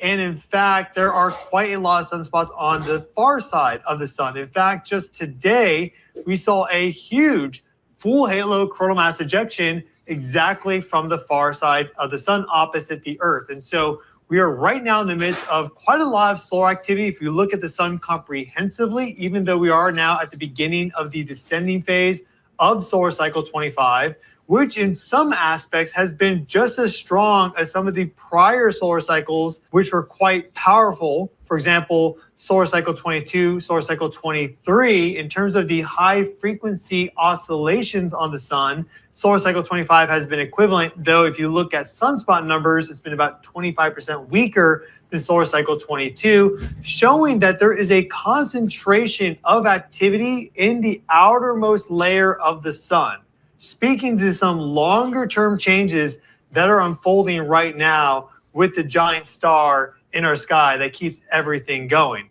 And so there's a lot happening. We have more solar activity coming in. Tomorrow is the 6-6 portal. And then on the 9th of June, we have a Venus-Jupiter conjunction, which is a big planetary alignment. And so we also have that coming up. But in general, for the next 2 weeks. So you got Venus, which is right next to us, and then Jupiter, the biggest planet, lining up. So very, very possibly we're going to get some activity over the next couple of weeks, like he's talking about. So very, very, interesting. I like to see the Earth changes. I've always liked it. I've always been fascinated by it. I know that we've had some very significant ones in the past. I think they cover them up. How big and how significant they've been, and how they've changed the Earth quite significantly. You look at the remnants of Atlantis and all these other even further back, Lemuria. So all of these great empires and civilizations that were very advanced, probably a lot more advanced than what we are right now. Definitely more advanced as far as like a consciousness capabilities and so forth. We are, I believe, in a five-dimensional realm already. And like I said, there's a lot of people that are checking out because they're not liking these frequencies, right? The sun, I believe, is already at 5D. I think a lot of the planets are already 5D. I think our planet's at 5D, and some are still trying to catch up. Some aren't going to make it, and that's the way it is, all right? You come into this environment with a plan, and you have an exit a lot of times already worked in. Some people will, change their plan and continue on. Some people may have a plan where they continue on and they decide they don't want to, right? So we all have that capability. We all have that ability to decide when, where, how we exit, right? So I think most of you want to hang out, right? And like your anti-gravity, that's, anti-gravity, stuff is already here. We just want to get to the point where we can play with it, right, here on Earth. Some people have been playing with it, and it's been exposed to us on a nice little scale. But recognizing it and getting to the point where enough of humanity accepts and conditions themselves for these higher frequencies, where all these other frequencies can come in. Imagine communicating with, we're already seeing it right now with AI. AI is already picking up your thoughts.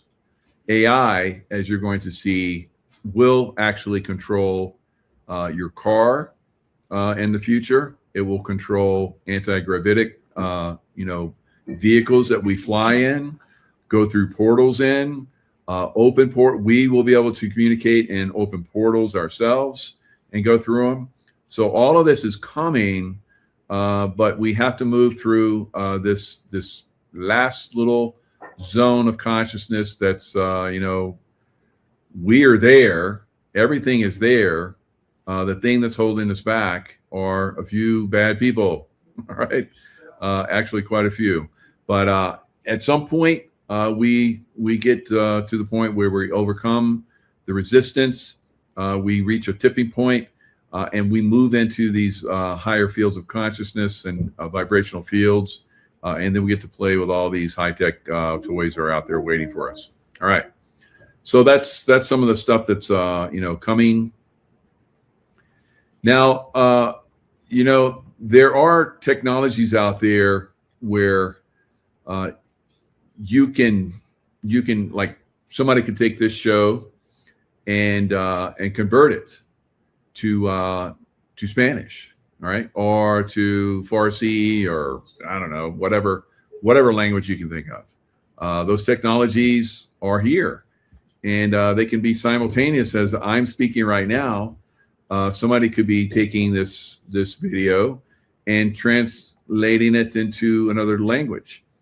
So you might have seen this video, the Patriot Street Fighter, Scott McKay, Josh Reed, and I.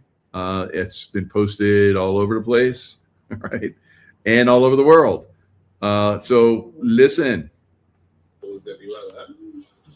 Así que esta vez vamos a poder avanzar.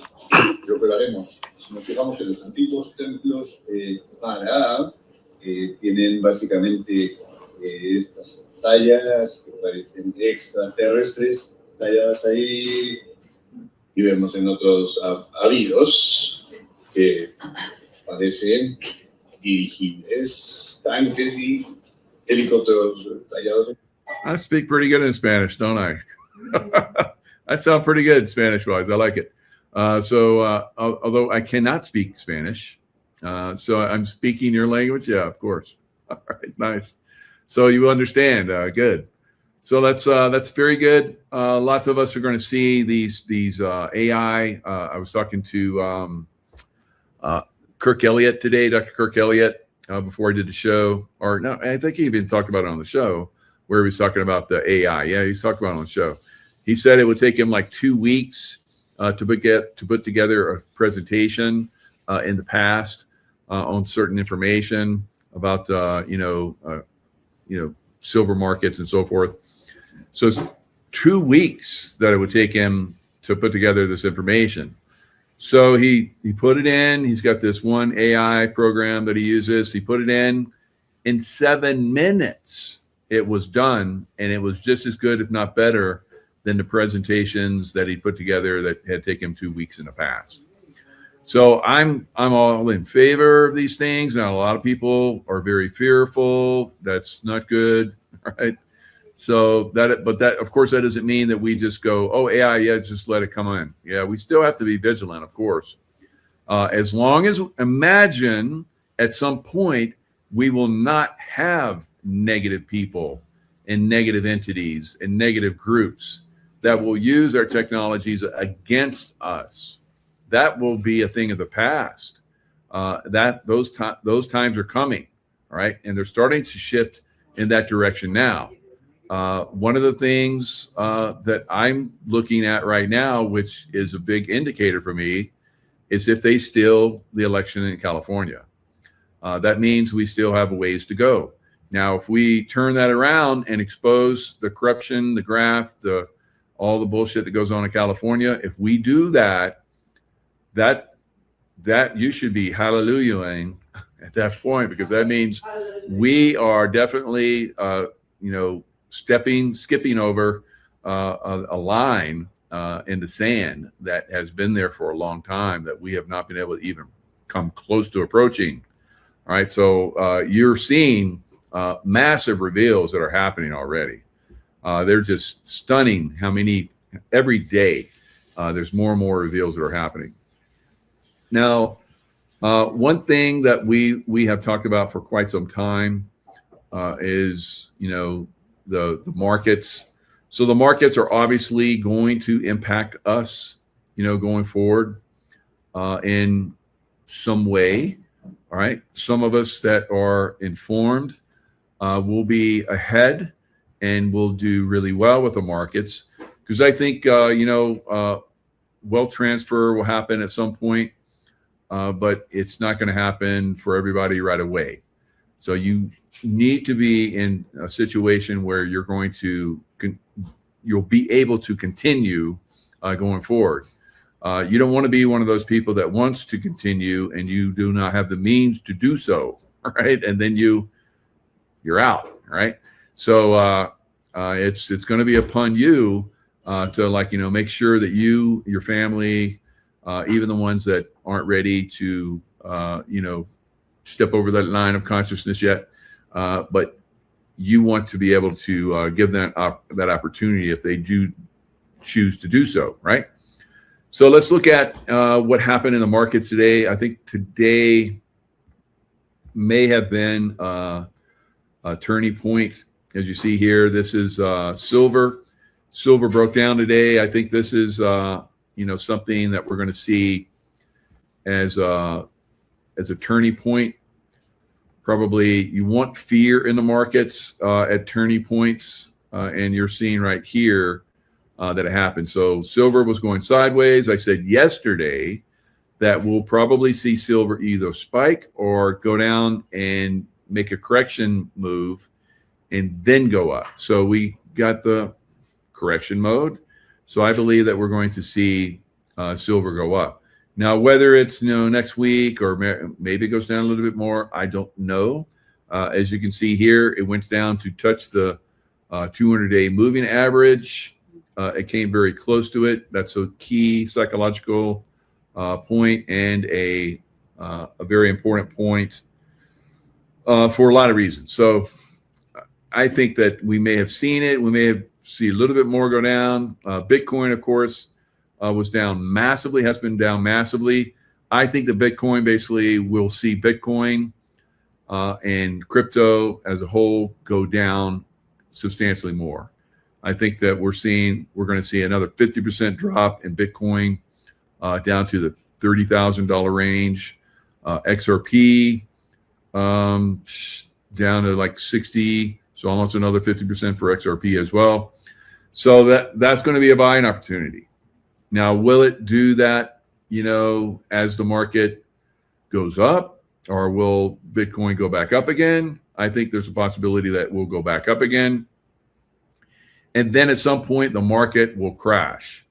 Probably sometime at the end of next quarter, maybe in towards the end of the year. But during this time frame, you'll probably see money leave crypto. It's already starting to leave crypto, as you guys can see. Michael Saylor, who's basically said you should sell a kidney before you sell any of your crypto, sold like 35 Bitcoins, right? So just recently, like 4 or 5 days ago. So it's like everybody's looking for the exit now, I think. And it's going to be pretty substantial. I still think we see about a 30% more spike in the stock market. I think this is when you see what they call blood in the streets. That's when you buy. When you see panic and fear on a massive scale, that's when you don't sell your stuff. That's when you should be buying. All right. So I think we're going to see whether, Monday or sometime next week, we're going to see this thing turn around and then really take off to the top to a new unbelievable level. 300, I think probably 250 was my long-term, prediction for the middle of this year. So we're right around the middle right now for silver. That's a long way from where silver is right now, which means you can make a lot of money in silver. At the end of the year, possibly 500. It might take another month or two on the other side of December, but I don't think so. I think we're going to see 500 by the end of the year. So that could change, of course. We could have a comet hit us. We could have the Iran finally shoot a nuclear missile at us. Who knows? So I don't think that's going to happen. I think we're going to see things go substantially upwards, and it will be just like the .com bubble bust, where the NASDAQ broke down 81% at its low. I think we see at least that much, and possibly down as far as 85 to 90% on the NASDAQ. So that's been my long-term prediction for several years now. And we will probably see that. I don't know. Is it going to be this year? Because I think they're going to try and keep the stock market up through the election. So we'll see. We'll see when this happens, but it'll be substantial, the earning potential that you'll have being in precious metals, right? And those of you that are still hardcore into, buying and holding stocks, I highly recommend the silver miners, SILJ. I think they also will rocket much, much higher from where they're at right now. I've invested a lot in SILJ. Of course, I have tons and tons of silver. And at some point, I'll convert that to gold, right? Because that will be the long-term hold, all right? Everything else will collapse. Housing prices are collapsing already. They'll collapse 80% in some areas. Stock market is going to crash 80%. And bonds are not going to be where you want to go either. They'll crash 80%. So you'll want to go to silver and gold because that's where throughout history everybody goes. So when everything else doesn't work, crypto won't work, the stock market won't work, housing won't work, and there's only one other thing. That's precious metals.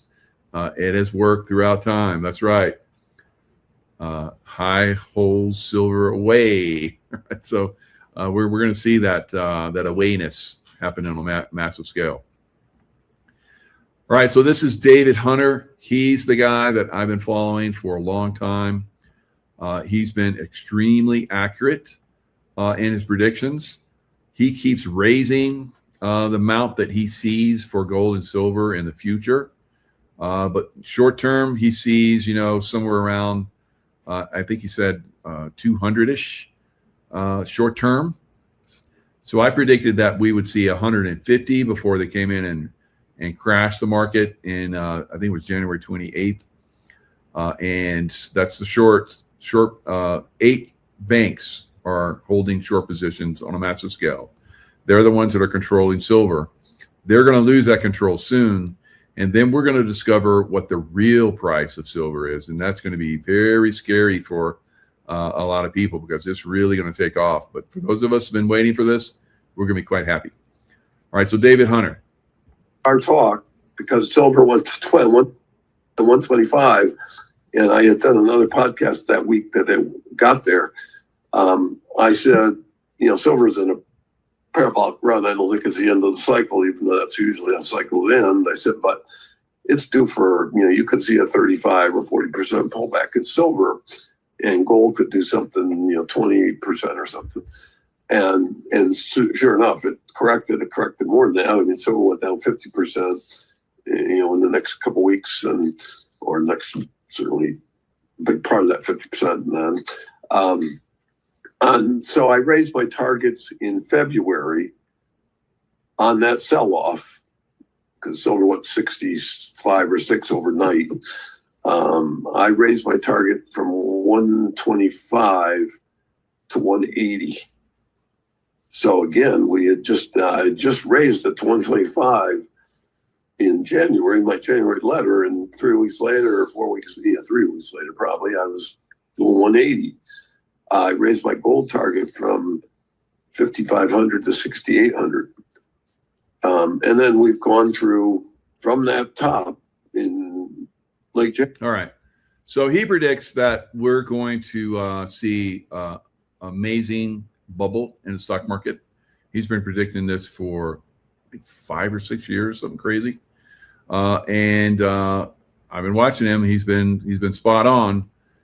He sees silver at least going up, like he said, to 180. I think it's going to go a lot higher. He even says later, he says, I'm probably very much underperforming or understating what that's probably going to be. So I believe it's going to be 300 to 500, and so do a lot of other experts out there. So we'll see. It is a long term. If you're in it, we're in the first early stages of the silver bull market. We're only in a couple years, usually last a good 8 to 10 years. All right. So during the next several years, there'll be ups and downs. There'll be more opportunities to add. There'll be opportunities for you to take profits and take those profits and buy beat down assets. The crypto space, housing space, stocks, bonds, whatever you want. Everything's going to get ultra hammered, right? But silver and gold will go up, and you will have an opportunity of multi-generational lifetimes, all right, going all the way back to the 1929 era, because we're going to have a similar era coming up where you're going to be able to buy on a very, very substantial basis some of these beat down, assets. So hang tough, get ready to be well rewarded for, investing in silver for all this time. And if you haven't, it's still not too late. And those of you that are still holding on to your portfolios in the stock market, I've had, several people laugh at me, not several, but there's been a few in the chats that have laughed. I'm like, it's near its all-time high. I think it's going to go a lot higher. Like I said, it's at 51 right now, probably up to 65. It's at 51,000, probably up to 65,000. The S&P 500, 9 to 9,500. So substantially higher than what it is right now. Like I said, 30% more in the stock market from where it is at right now. NASDAQ, could be, close to 50 or 60,000. So when that drops, that volley drops, it's going to be, the 80, 85% or 90%, depending on, what the market really goes through. It's going to be an epic downturn. Could be a good opportunity to short the market, so that's kind of my intention. Once I see that it is definitely going down. I'll probably enter some short positions and take advantage of that as well. All right, guys. What else do I got here? Oh yeah, I got to talk about this. All right, so Prince Andrew, the pedo, Epstein, bro. So we got a lot of these Epstein bro people. It's like our elite class is the Epstein class. All right, and here we have Prince Andrew right here. He joined the Black Eye Club, as you guys can see here. So somebody said, I wonder which lucky person had the chance to give him that. Well, he probably went through a ceremony, and I guess they decided he's still one of theirs, so they gave him the Black Eye Club. All right, so this continues. These people that manipulate us or try to manipulate us are going to fail and are failing, as he did. All right, so he got exposed, and they basically, put him out there to take the heavies, and they're like, no harm. We had to sell you out because, and we're happy that you accepted that, and you didn't whine, you didn't cry, you didn't tell. So here's a black eye for you. Oh, thanks. I'm in a club now. Wow. I had to go through all that, and that helped me join the club. So obviously they're still out there. They're still playing their little games. They're in our face with their little games. We know they're Black Eye Club, but can we make a difference? Of course we can. We can expose them and continue to expose them, and that gets to the point where they don't like that. They don't like to be joked, and they don't like to be exposed for what they really are. So we continue to do that, and we continue to, basically ostracize them. At some point, they'll be held accountable, and that'll be the end of that. But as long as they're out there doing the Black Eye Club stuff, guys, that's another reason we don't advance, because we have this horrific group that's, playing games with us and playing games over a lot of things that we have. Now, of course, we can build a new society, which is what we're doing, and basically build another complete society, parallel what they're doing, and eventually they die out because they need us. They have to have us. And then we basically isolate them more and more, and isolate them more in prisons and gallows and firing squads and all the things that I want to see, but I don't know at what point they happen. I keep hearing they're coming, or maybe they're happening behind the scenes, but I sure want to see it. Right? I want to see all of them go. All right, guys, lots of love. Stay in the love vibration, and I will see you guys next time. Restored Republic via GCR. Duty note: prepare for possible EBS activation, blackout, lockdown and bank closures with food, cash on hand for a possible 10 days of communication darkness while Trump's global military alliance makes worldwide mass arrests of Satan-worshipping pedophiles. White hats are in charge. Trust the plan.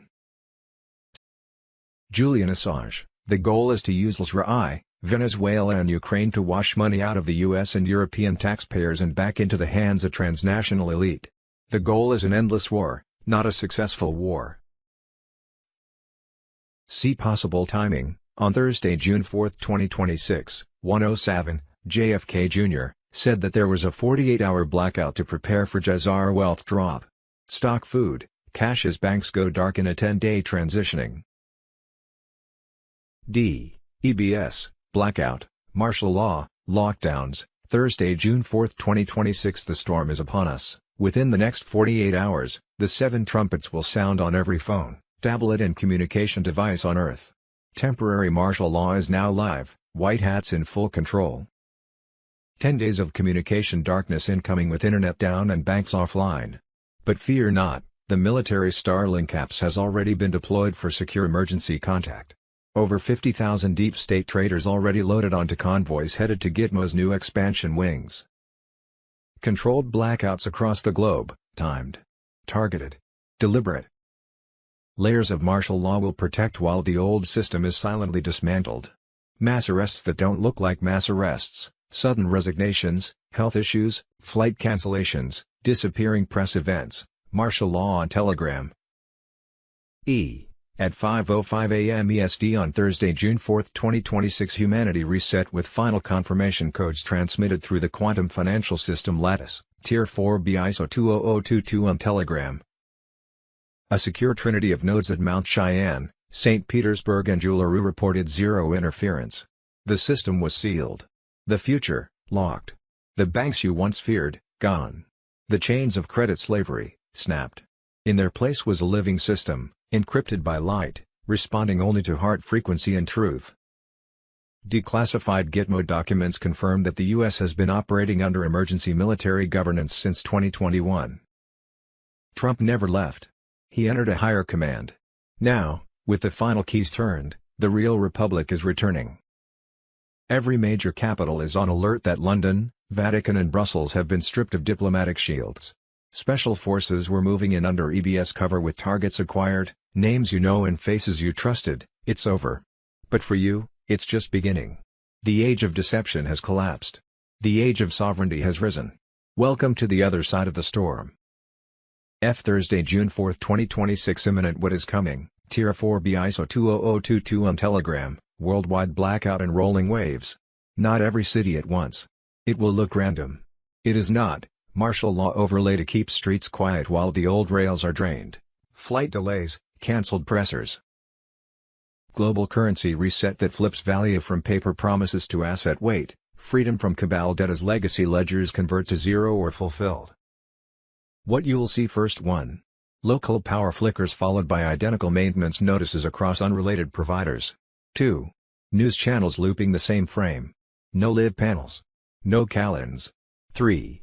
Payment apps timing out at login, then reopening with a new terms screen. 4. Airport boards that show on time while terminals are held at the gate. 5. A short tone on radio and TV, then a quiet screen. Do not panic. That is the bridge. What IT means, the blackout is the curtain so the crew can change the set. Martial law is the lock so no one runs the old tricks. The arrests are the receipts that everything you suspected was not only real, it was systemic. The currency reset is the power cord finally plugged into the right outlet. Debt freedom is the first breath after years underwater. How to move through IT. Charge devices now. Screenshot critical info.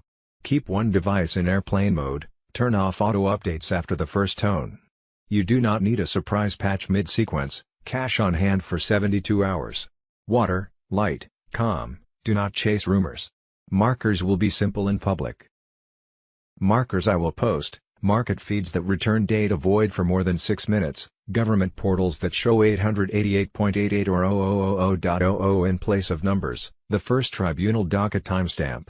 You will know the names, QFS wallet prompts that pair to biometric identity without SSN, Jazara credits labeled reconciliation or fulfilled. After, when screens return, balances will not look like yesterday. Student debt and revolving credit show closed. Mortgage entries say fulfilled or reconciled. Pension values float to a gold index instead of dollar inflation. You will feel the room change before you understand why. Do not let fear write the story for you. The cabal sold you a lifetime lease on your own future. That contract is about to be void. Stay here. I will call the markers as they land. If this channel goes quiet, it means the broadcast grid has taken custody and the sequence is live. Hold your position. Breathe. Watch the quiet. Global currency reset, NESARA Jazara definition and history. NESARA/Jazara, United States of America, Thursday, June 4, 2026. Gold dethrones the king. ECB confirms barbarous relic has overtaken treasuries as top global reserve asset. Thursday, June 4, 2026. Bruce, the big call. On Friday, June 5, 2026, the Clarity Act for XRP cryptocurrencies tied to the quantum financial system could be announced as passed. President Trump's face will be on a new $250 US note. All currency to be revalued will show up on the Forex on evening June 7, 2026. That will be considered the global currency reset. A source said that everything pops on Monday, June 8, 2026. That could refer to Tier 4B, US, the Internet Group, notification to set appointments and disbursement of tariff dividends, $2,000 to $4,000. Thursday, June 4, 2026. Bank shutdowns mask the final transfer, Tier 4B ISO 20022 on Telegram. High security operations were moving at full speed.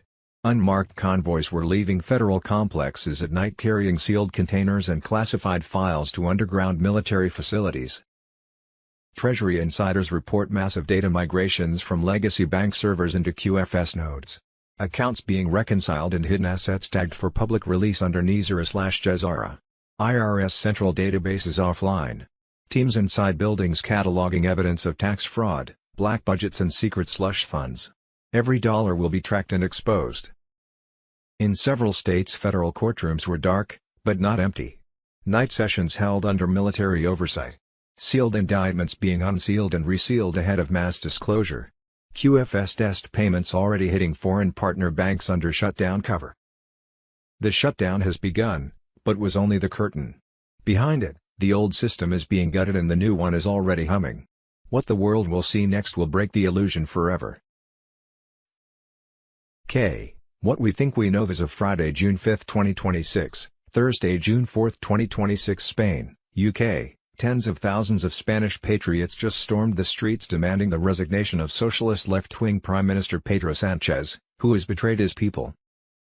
Sánchez, resignation now. This comes after UK patriots marched to oust Keir Starmer. Take your countries back. Sánchez has been a traitor to his ally, America. Time for Spain to wake up. NESARA/JESARA on Telegram. Thursday, June 4, 2026. This is a prime example of fraud and waste inside California's homeless industrial complex. The state of California bought a hotel for $8 million in 2020 and now wants $20 million to fix it. That is $625,000 per homeless person, with 6 years later nothing to show. Dark to light now on Telegram. Thursday, June 4, 2026. Breaking special report. Trump signs powerful executive order to shut down bank accounts used for. Thursday, June 4, 2026. Breaking now. Commander-in-Chief Trump ready to veto war powers resolution if IT reaches the Oval Office. Thursday, June 4, 2026. Breaking special report. The Trump BB call. What London doesn't want you to know. And why London is panicking. Thursday, June 4, 2026. Military intel. U.S. military versus deep state and military-industrial complex, military coup versus counter-coup, 11.3 operations. This message is not intended to create sensationalism on social networks but to inform you of one of the biggest manipulations that humanity has ever known. All the evidence is in the latest version of my work, which I invite you to download and read. For the lazier ones and the very busy, the few pages of the conclusion and the links to the source documents will already enlighten you a great deal. Voter fraud. Thursday, June 4, 2026. South Dakota, election expert shows South Dakota officials that their election system is completely vulnerable to fraud. Loading the entire election system on a separate laptop, he is able to change passwords, decrypt data, manipulate, duplicate, or alter vote totals, outside the official, certified environment. The software isn't hardware-bound or encrypted in a way that prevents unauthorized use and was used in the 2020 election and many others. South Dakota, including Brookings County, has faced separate 2024 to 2025 complaints and petitions exactly about S&S, selling counties laptops not listed on the official EAC certificate for the certified version of the system. This violates state and federal rules. The White Hats on Telegram. Thursday, June 4, 2026. Illegal migrants caught registering and voting through the Biden administration's own policies, NGOs, and other illegal methods, the 17th letter on Telegram. Executive Order 14,019 and loose interpretations of the National Voter Registration Act, Motor Voter Law, are forcing federal agencies and taxpayer-funded NGOs to hand out voter registration forms to non-citizens. Straight from the border, millions of illegal migrants released into the U.S. under Biden-Harris policies ended up receiving driver's licenses, work permits, and voter registration materials, creating a pipeline for fraud. Non-citizens are being given forms at DMVs, agencies, or NGOs and told to sign, turning them into unwitting or deliberate criminals while undermining U.S. elections. These tactics are then used to flood voter rolls to cook the books when committing election fraud. This is why they don't want to clean the voter rolls, whether they're considered active or not. They need to all be removed from the rolls. Our fraud. Thursday, June 4, 2026. Obama-Biden cronies caught stealing $29 billion in taxpayer cash. EPA Chief Zeldin drops criminal referrals to DOJ for massive green energy heist. Caroline Levitt on Telegram. John Solomon says EPA Chief Lee Zeldin just informed him that Obama and Biden administration officials ran a massive self-dealing scam, funneling $29 billion in green energy grants to their buddies. Former cabinet secretaries, big Democrat donors, political activists, including a Stacey Abrams-linked group that got $2 billion despite almost zero revenue. Zeldin blocked the money, uncovered the pass-through nonprofits used to launder it to insiders, and has now made several criminal referrals to the DOJ. Read that again. Obama's $29 billion heist, planned by Barack Hussein Obama. And from the Navy SEAL as well. And we're going to be talking about the collapse of the deep state system. He says that we're going in the right direction. Michael, thank you so much for joining me. How are you and what have you been up to? Thanks for having me back, Nicholas. It's kind of a little, trying to get our times right. We've been traveling quite a bit, so it's nice to be back on your show again. We've been doing a lot of traveling, doing a lot of talking, been on other people's shows like this, and it's a great time because we're seeing the collapse of the deep state, like we're going to be talking about. Absolutely. Now, when you say collapse of the deep state, how do you mean? Because there's so many people watching this right now thinking, why is Trump playing with it? Why is he working with, Israel, apparently? Why is he, seems to be, fighting Israel's wars? What do you think about that? Is that still, is he playing a bluff there? Is he playing Netanyahu? What do you think is going on there?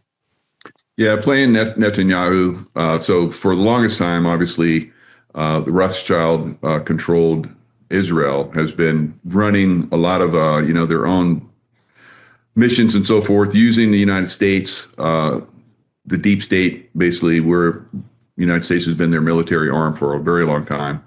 So Trump has flipped that. We're using Israel as our military arm, taking down Iran. So all the years, all the decades that I spent as a Navy SEAL and CIA, hunting terrorists and so forth, all of the terrorists that mainly we were going after were sponsored by Iran. So that money system is being destroyed by President Trump and the White Hats right now. And they're using Israel. So they flipped it. So now Israel is doing the bidding of the United States, the White Hats, instead of the other way around. So I know a lot of people still, feel that system is still in place because it's been there for so long, 40, 50, 60 years, however long it's been, we've been manipulated here in the United States. But now that system is flipped. But the deep state, they have, their ties within the media, the social systems and so forth. And they're still trying to present that Israel is the enemy. I guess Israel was great at one time, and now they're trying to flip it so they turn everybody thinking that the United States is being used by Israel. No, it's the other way around. So you're saying that the United States has now flipped it, and Trump and his administration are now using Israel. Absolutely. So they're taking down Hamas, taking down Hezbollah. I've been in Beirut. It was a mess there. Hezbollah was basically, slowly strangling Beirut, Lebanon as a whole. It was very sad because Lebanon, absolutely incredibly beautiful country, and everywhere the Islamists would take over, they turn it into a ghetto. So it was very, very unfortunate. I think that's being turned around now by the United States and the new puppet. We're no longer the puppet, but the puppet of United States, Israel. So Israel's taking down all of the enemies that we should have been taking down, like President Trump keeps saying. For 47 years, this Islamist group came in and took over Iran, another beautiful country with beautiful people. Same thing in Palestine, same thing in Lebanon, same thing in Afghanistan, where I, was also, as a Navy SEAL, and then as, a CIA contractor. Same thing in Iraq, on and on and on. All throughout the Middle East, Iran has been, subverting the goodwill of people all around, just like we saw in Venezuela. You had a deep state activity, taking over Venezuela. Look how easily that was taken out. Now we're seeing in Iran a superb, takedown of the Iranian regime. So Pahlavi, who's the son of the Shah, has basically told us that you don't need boots on the ground. So I said right from the beginning, we're going to have to put boots on the ground because there's no way these Islamists are going to give up that country. I've fought them for like decades. They're once they dig in, you're going to have to uproot them hard. So now Pahlavi is saying you don't need to put boots on the ground because we have the military, not the IRGC, which is the Iranian, guard, that's deep state. You have the military, the people's military of Iran are basically flipping, and they're ready to take their country back. So you have these, different immortal guards, they're calling themselves. So the military is coming in, they're forming a new military that's going to take over Iran. They'll need our help. I think with, we come in with air power. It'll be easy for them to take that down. It'll be the same thing at Cuba. We're going to take Cuba down just like we did probably Venezuela. So we're moving in that direction where we're saying, the people that have been controlling Cuba, we want to arrest them just like we did, in Venezuela. Once we arrest that person or go in and get them, then Cuba's going to fall because the people are tired of it. So once they have that manipulation removed, like we're going to see in Iran, then that whole system throughout the whole Middle East is going to collapse. Right. So all of these years that Netanyahu has been saying, the Iranian regime and more so the nuclear weapons, they shouldn't have nuclear weapons. Was he correct when he was saying that? Oh, yeah. I mean, you give a rogue country nuclear weapons, geez, they would have manipulated the world with that. But don't you think he's been saying this for years so that he can attack Iran and take over Iran like he wants to do with Gaza, the West Bank, Lebanon?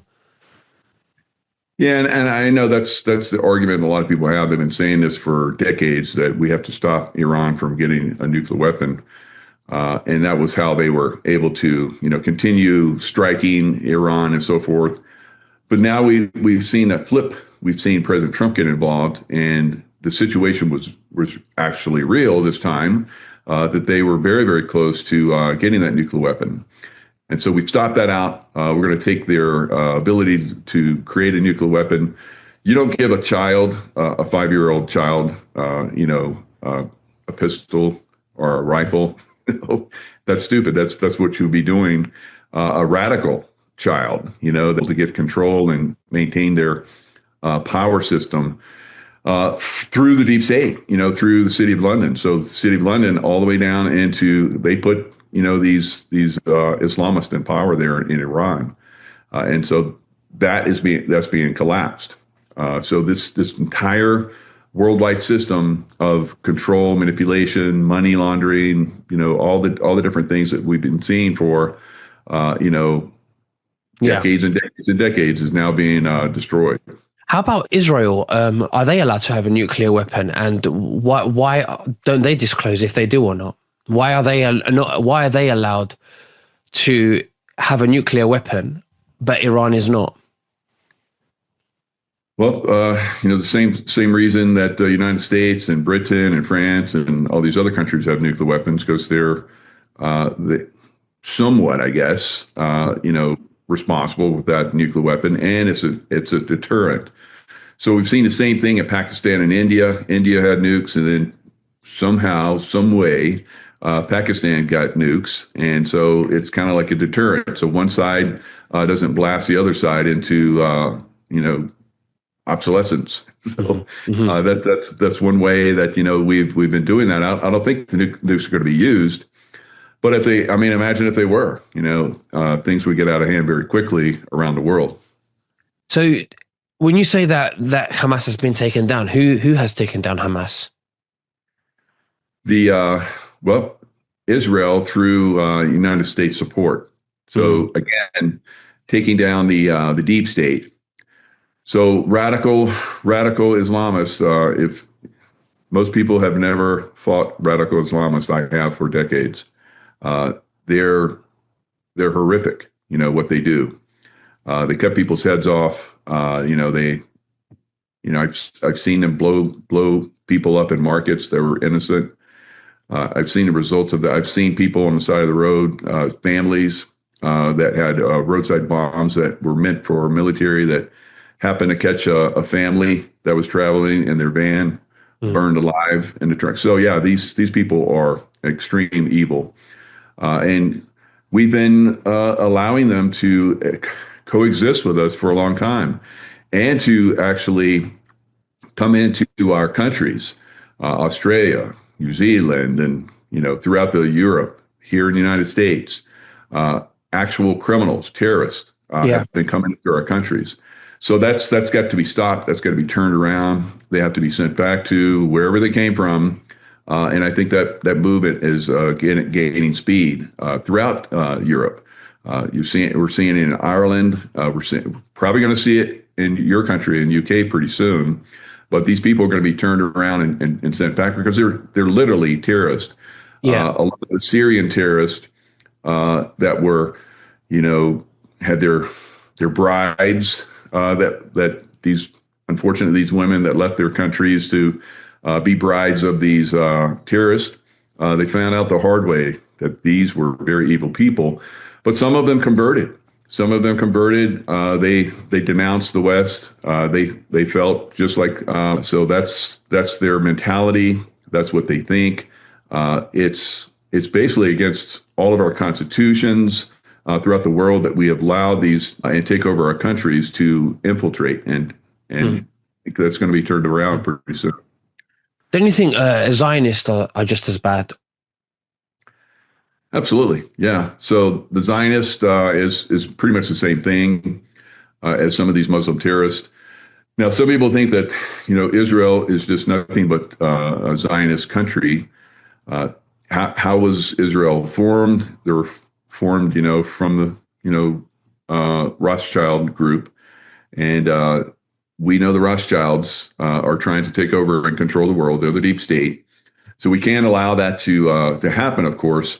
But just like we see in every country throughout the United States, throughout Europe, in other countries, we have a deep state that has been manipulated. In some cases, still. I think in your country, the deep state still is at the very top. So it's going to be turned around. Same thing in France. Same thing in Germany. But the people, like we just saw in Venezuela, like we're going to see in Cuba, like we're going to see in Iran, are going to rise up and strike back and take back their countries. I think the same thing will happen probably throughout Europe. Same thing. The United States, we're doing it here in the United States. We just saw Tina Peters get released today from prison. So you had the deep state in Colorado. The Democrats basically had taken this innocent woman that was trying to reveal that the election process was compromised, and they crushed her rights and they threw her in prison. Now she's free, and now they're starting to put together through the Department of Justice, basically a pushback on the Colorado governance, and we'll probably see some of those people actually in prison at some point because they actually absolutely committed crimes. Now we're moving into L.A., the mayor of L.A., and we're seeing Spencer Pratt, who is a Republican, who is probably going to win or getting very close, or at least one of the top contenders for the mayor of L.A. So this is a collapse of a system that's been in place and controlled California for a long time. Same thing, deep state is basically being broken down. So people are starting to see people are rising up. People are going to vote on a massive scale tomorrow, and we'll see what happens. If Spencer Pratt, is one of the top contenders, or if he gets 51% of the vote, then it's a done deal. He will be the mayor. So we're going to see that. We've seen, deep state, and I'm not just picking on Democrats, because we have the same thing in the Republican Party as well. We call them rhinos, Republican in name only, a uniparty. So we've seen in 3 states, 3 people that were very, had been elected over and over again, that were not really part of, the agenda that, United States people, the people of the United States voted for President Trump to be president. So he's taking down these people that don't vote in the way that we want them to vote. They've been voting against we the people. So those people were taken out. So we've got 3 different, rhinos, major rhinos that were taken out in Texas, Louisiana, and Kentucky. And we're going to continue to see that process, I believe, going forward. We'll see the process probably in Europe. We'll see the process soon in Iran, then in Cuba, if not sooner. Who knows? Maybe Cuba will go before Iran. But all these different countries are going to go. All these countries, the people are going to rise up, and they're going to take back their countries. And it's always supposed to be for we the people. Somehow, some way, we've allowed, or they have taken control over we the people through these deep state governances, and they are going to be collapsed very quickly. Oh, we hope so. Absolutely. I want to go back to Hamas, because a lot of the viewers who are watching this believe that Hamas was an inside job by Israel. What are your views on that? Oh, I totally agree.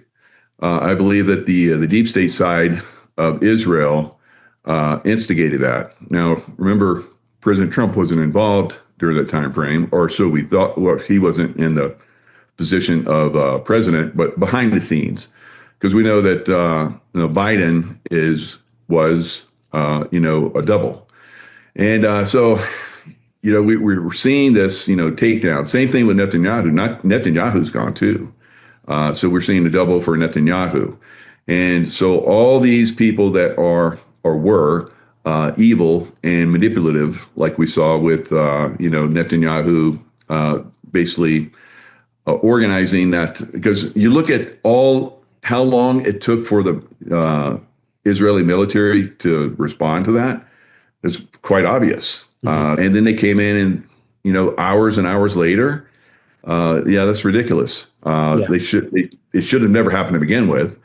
That was allowed to happen. Israel was warned by Egypt. Egypt even warned them. You're going to have an attack. We're getting it on our side. So everybody knew that Israel was going to get attacked, and then magically get attacked, and nothing was done for hours and hours and hours. That was to get the public involved, and public wanting them to go into, Palestine and basically, hammer those innocent people. A lot of them innocent, obviously. War. I've been in war. For most of my life, the innocents suffer more than the combatants, always. So this is what we're seeing, I believe, with President Trump. He's not going in and hammering. He's just surgically removing, the top people. This is what I did when I was in the CIA. We would surgically remove the top people over and over. So whoever stepped up, all right, they're gone. Who else wants to be in charge? Okay, you're next. So this is the way of surgical strikes. This is the way of, I think, perfection. So you don't have to, come in and just carpet bomb, a whole country. This is what if you do that, if we did that in Iran, it would take them decades and decades to recover from that. So this way, it will be a very quick deal, just like we saw in Venezuela. So obviously, Iran has a lot more support, a lot more money and backing than Venezuela did. That's why it's taken a little bit more time, but we'll see this regime collapse. They've had 47 years to ingrain, ingrain and dig in and, manipulate things. So it's going to take a little bit more time for them. But as we're seeing, it's right on the cusp of, turning. Absolutely. So, with this Islamic extremist, completely agree with how horrific they are. And obviously we know about the Zionists and the Rothschild and how they want to control the world. They want to, in fact, make the whole world Jewish. But for me, that's not really the real Jews. The real Semitic people are the Palestinians. They are the real Semites. And the real anti-Semitics are the Ashkenazi and Khazarian mafia who operate the state of Israel. And they are pretending to be Jews, but really they are Luciferians or dark consciousness or disconnected from source type of consciousness that just want to, create a synthetic reality, everything synthetic, detach us from organic reality and from ourselves. My theory, and I want you to tell me what you think, my theory is that this Islamic corruption that we're seeing flooding into everyone's countries and you see all these gang rapes and all of these things going around, although it's very horrific, it's barbaric, I think that benefits Israel because it masks, or smoke screens us from what's really going on with them, whilst they are teaching us in schools and our children about how bad Hitler was. So what do you think about that? Because, what do you think? Yeah, the Zionist, the Islamist, one and the same, part of the same system, City of London, all part of the same, the Vatican, all one and the same. So we're seeing the collapse of that entire system. So we think they're, against each other, but they're one and the same. So we have to, collapse both those systems at the same time, and that's what's happening. So that's the confusion I think a lot of people have. They look at Israel and they think Israel bad. No, it's like you just said, the Zionist. And then we look at the Muslims, Muslims bad. It's like, no, we look at, the Islamist, fundamentalists, they're bad. If we look at, a lot of different groups, Democrat Party is like, Luciferian. It's like, it's incredible. And then parts of the Republican Party. You could look at the same thing happening in the UK. Keir Starmer, should have stepped down, still holding on to power, because that's a power base that a lot of these people have. The same thing in France, same thing in Germany. Those people that are in those positions of power were selected. They weren't chosen by the people. They were selected to be in those positions because they allow this criminality to exist within the countries and throughout the world. So understanding who are the people that are the real evil people, and then focusing on them instead of focusing on a group of people, this has been the way, throughout time. There was a time where in World War I, the Germans were evil, and World War II, the Germans were evil again. Are they evil still? I don't think so, but maybe because they're the people that are at the top. All right. It seems like maybe that, Nazi group has come back to NATO, or basically always, I think, was part of NATO, and it's come back to some of these, positions of power throughout Europe. So we have to clean out that, leadership that is controlling the world. And I think people are starting to see that. They're starting to see because their economies are collapsing. They're seeing like I'm talking about LA, there's, drug addicts, dying in the streets. And the people that were given money, were given power to fix those, have done the opposite. It's gotten worse. So this is what we're seeing, throughout a lot of these countries. So the people in power are stealing from we the people, taxing us more, taking that money and doing what with it? They're not fixing the problems in our countries. Our economies should be booming all around the world. That will happen wants these people that are in control and manipulative power, and that are, basically taking the money that we give them and skimming it. They're getting, their 10%, almost like a satanic, they take their share. You do the church you get 10% to the church, and the satanic group of Zionists and Islamists and so forth are taking their dark share, and we have to stop all that. And that is, we're moving in that direction. Yeah. But more people that understand this, and you got to choose a side here. It seems like everybody wants to fight everything. There are good people out there like me and you that are helping people see a bigger picture. But if you continually find something wrong with everything or everyone, we're starting to see that in a lot of the truther community. I think some of these people have wormed their way up to the top. We've like Tucker Carlson and Candace Owens and some of these other people. We're starting to see there's a dark side to them, and they're attacking the people that we again have elected, President Trump, to take down this evil. And so these people are trying to create this division, and so we have to stay focused, not let ourselves get taken off track by these other groups. Yes, question everything. Do your critical thinking, do your research. But if you do that, you're going to find that some of these people that have been our the people we've gone to for a long time. Although you and I, we should be the ones that people have focused on. But we're incredibly suppressed. You and I both lost our YouTube channels, and now we've gotten it back. But I can put out something in YouTube, and it'll get 1/3 of the views that I have on Rumble. Now, in YouTube now, I have the same amount of subscribers. Again, it finally worked it back up, but there was a lot of suppression because when I first grew my channel, it went to 250,000 like that. I've spent the last year hammering and doing show after show after show, more than I used to do before, having guests on that have a lot, usually in the past have had massive views, and it hasn't happened because of suppression. And when I put it on Rumble, I'll get 3 times the number of views. It's crazy, but it's obvious when you start to see that. Yeah, they had to let us back because there was pressure to let free speech come back in, but it's not free. They're suppressing us massively because I'll do a show.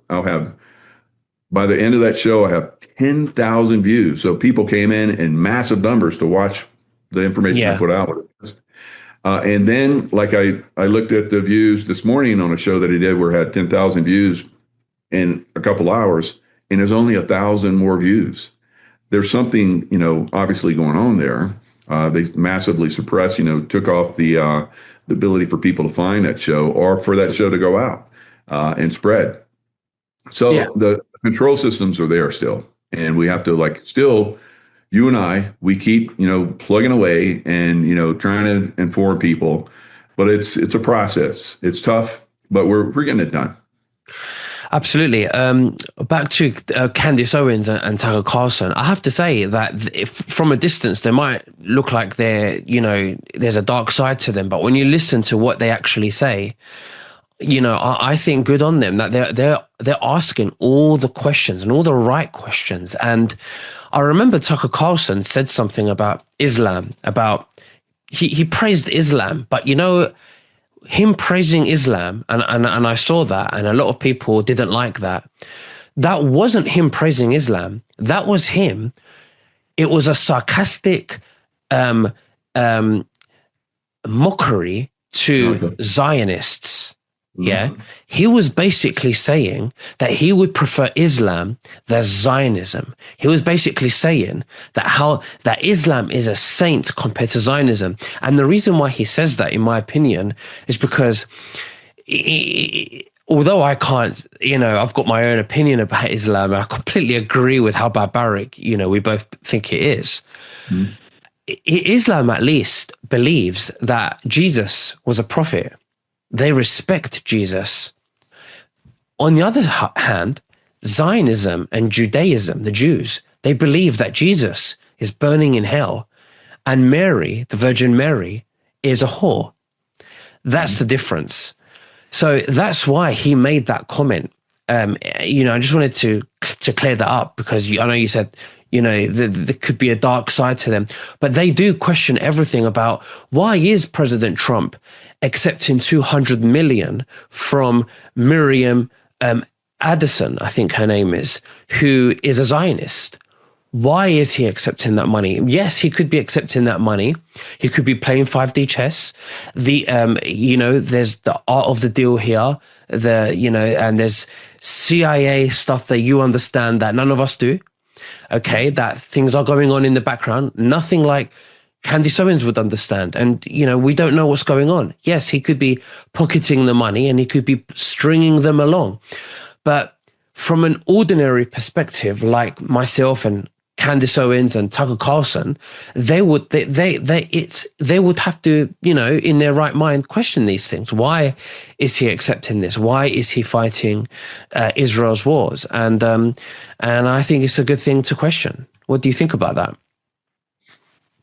Yeah. So what's he going to do is not take the money, and it goes to someone else that goes against them.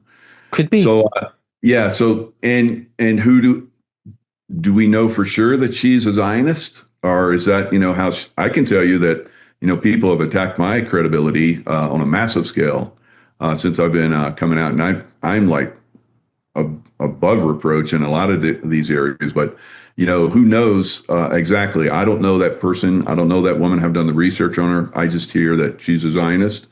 All right. So, okay. So she's a Zionist and she's giving money to someone who's destroying Zionism. So that's one thing you can look at. So again, Tucker Carlson he's choosing sides, it sounds like, but he's choosing a side of the same coin. It's kind of like the political parties are like, there's almost like there is no difference. They all fight each other, and then they go out and have a beer and dinner together afterwards. But so they're pretty much a uniparty. But they lead us to believe that they're going to fight for us. If you choose my side, then I'm going to fight for you. They don't do anything either side. So that's why we're getting rid of some of them. And so that's you're choosing the Islamist over Zionism, because just like I told you, they're both one and the same. So you're choosing a Democrat over a Republican, or a Republican over a Democrat, where we know that's pretty much a uniparty. And we're bringing people in a lot of cases, which have no background in politics, but want to do the right thing. Anyone can come in and do the right thing. It's very easy because all the manipulative control systems that are there. You just have puppets that come into a position, and the manipulative control systems are in the background, basically do the work. So now we're having people that are coming in to do the right thing, but it's going to be a challenge because you have all the manipulative, control systems in the background that have been operating for a long time, the non-elected that have been running the show. So we have to overcome that as well. Like, we may see a really good person come in, like President Trump, but he's having to work. Remember the first term, they came after him, Russia. It's like he could barely do anything in his first term. And then he got his election stolen from him in 2020. So he's working in the background, keeping things going. They're coming at him with lawfare like crazy, trying to put him in jail. And he was able to, defeat that and then get elected again. So, I mean, it's who else would do something like that? It's like, absolutely. You have to be very, very, focused, and you have to be able to see all of the different groups that are out there. Yes, me being in the CIA, I have a bigger picture. Having been in the top levels of the military, I have a bigger picture.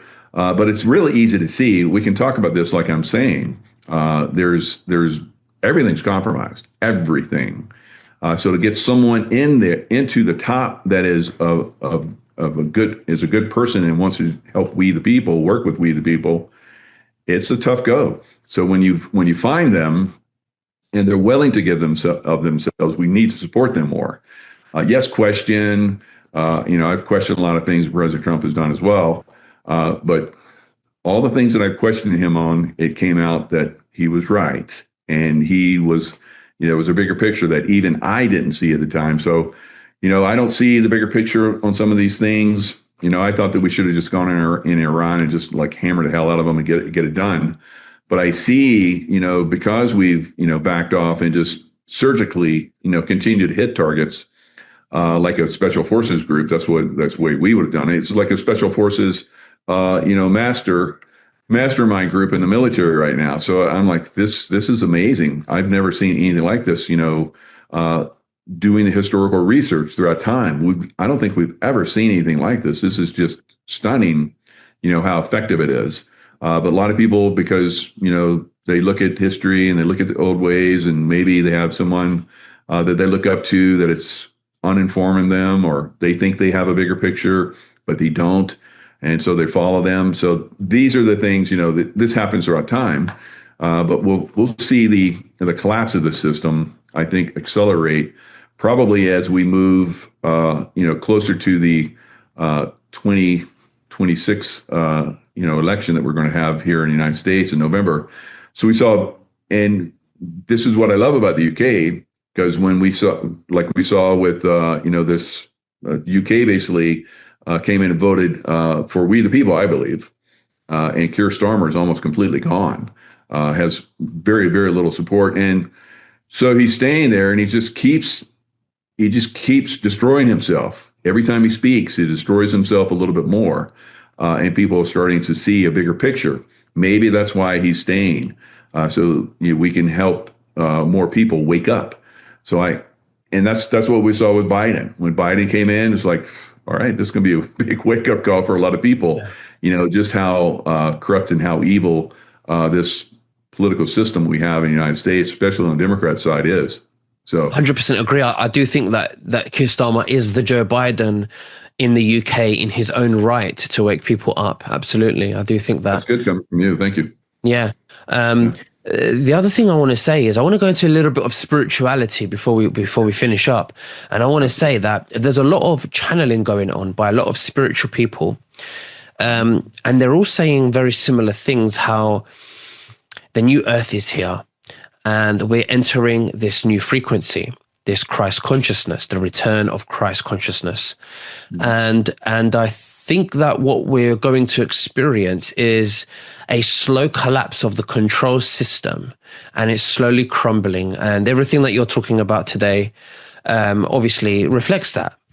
And what do you think about that? Have you heard anything like that? Because I know you do a lot of remote viewing as well and stuff like that.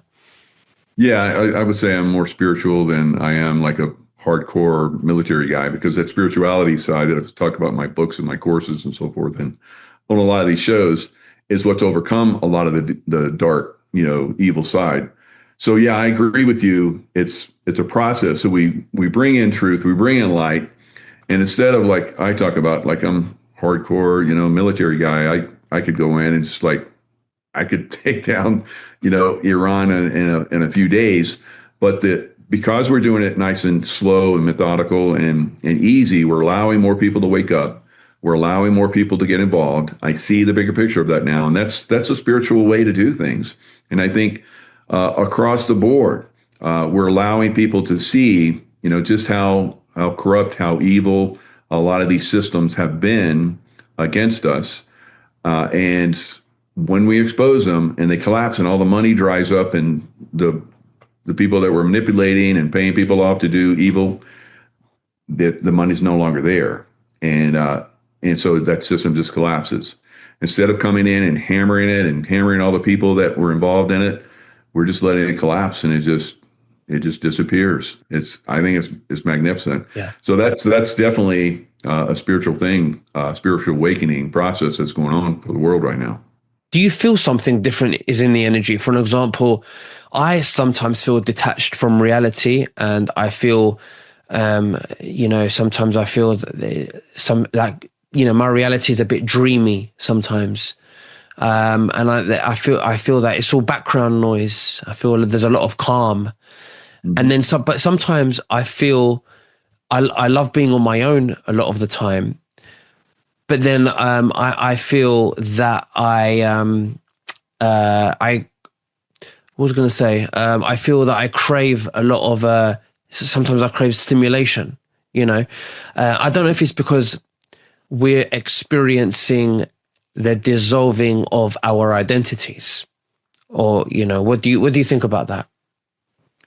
Yeah, that's a very good point. And I've been through that process many times. And usually I have gone into the wilderness. Of course, I'm surrounded by wilderness now, so it's very calming. You know, and so when we go through this process of letting go of all this other stuff, it's a lot easier. A lot of people get caught up in the you know, the craziness of it, and they get crazy. I say, like you, just take a step back, stay calm, stay centered. Don't go one way or the other. So if you're in that centered realm, you're not letting your consciousness get captured and controlled and manipulated.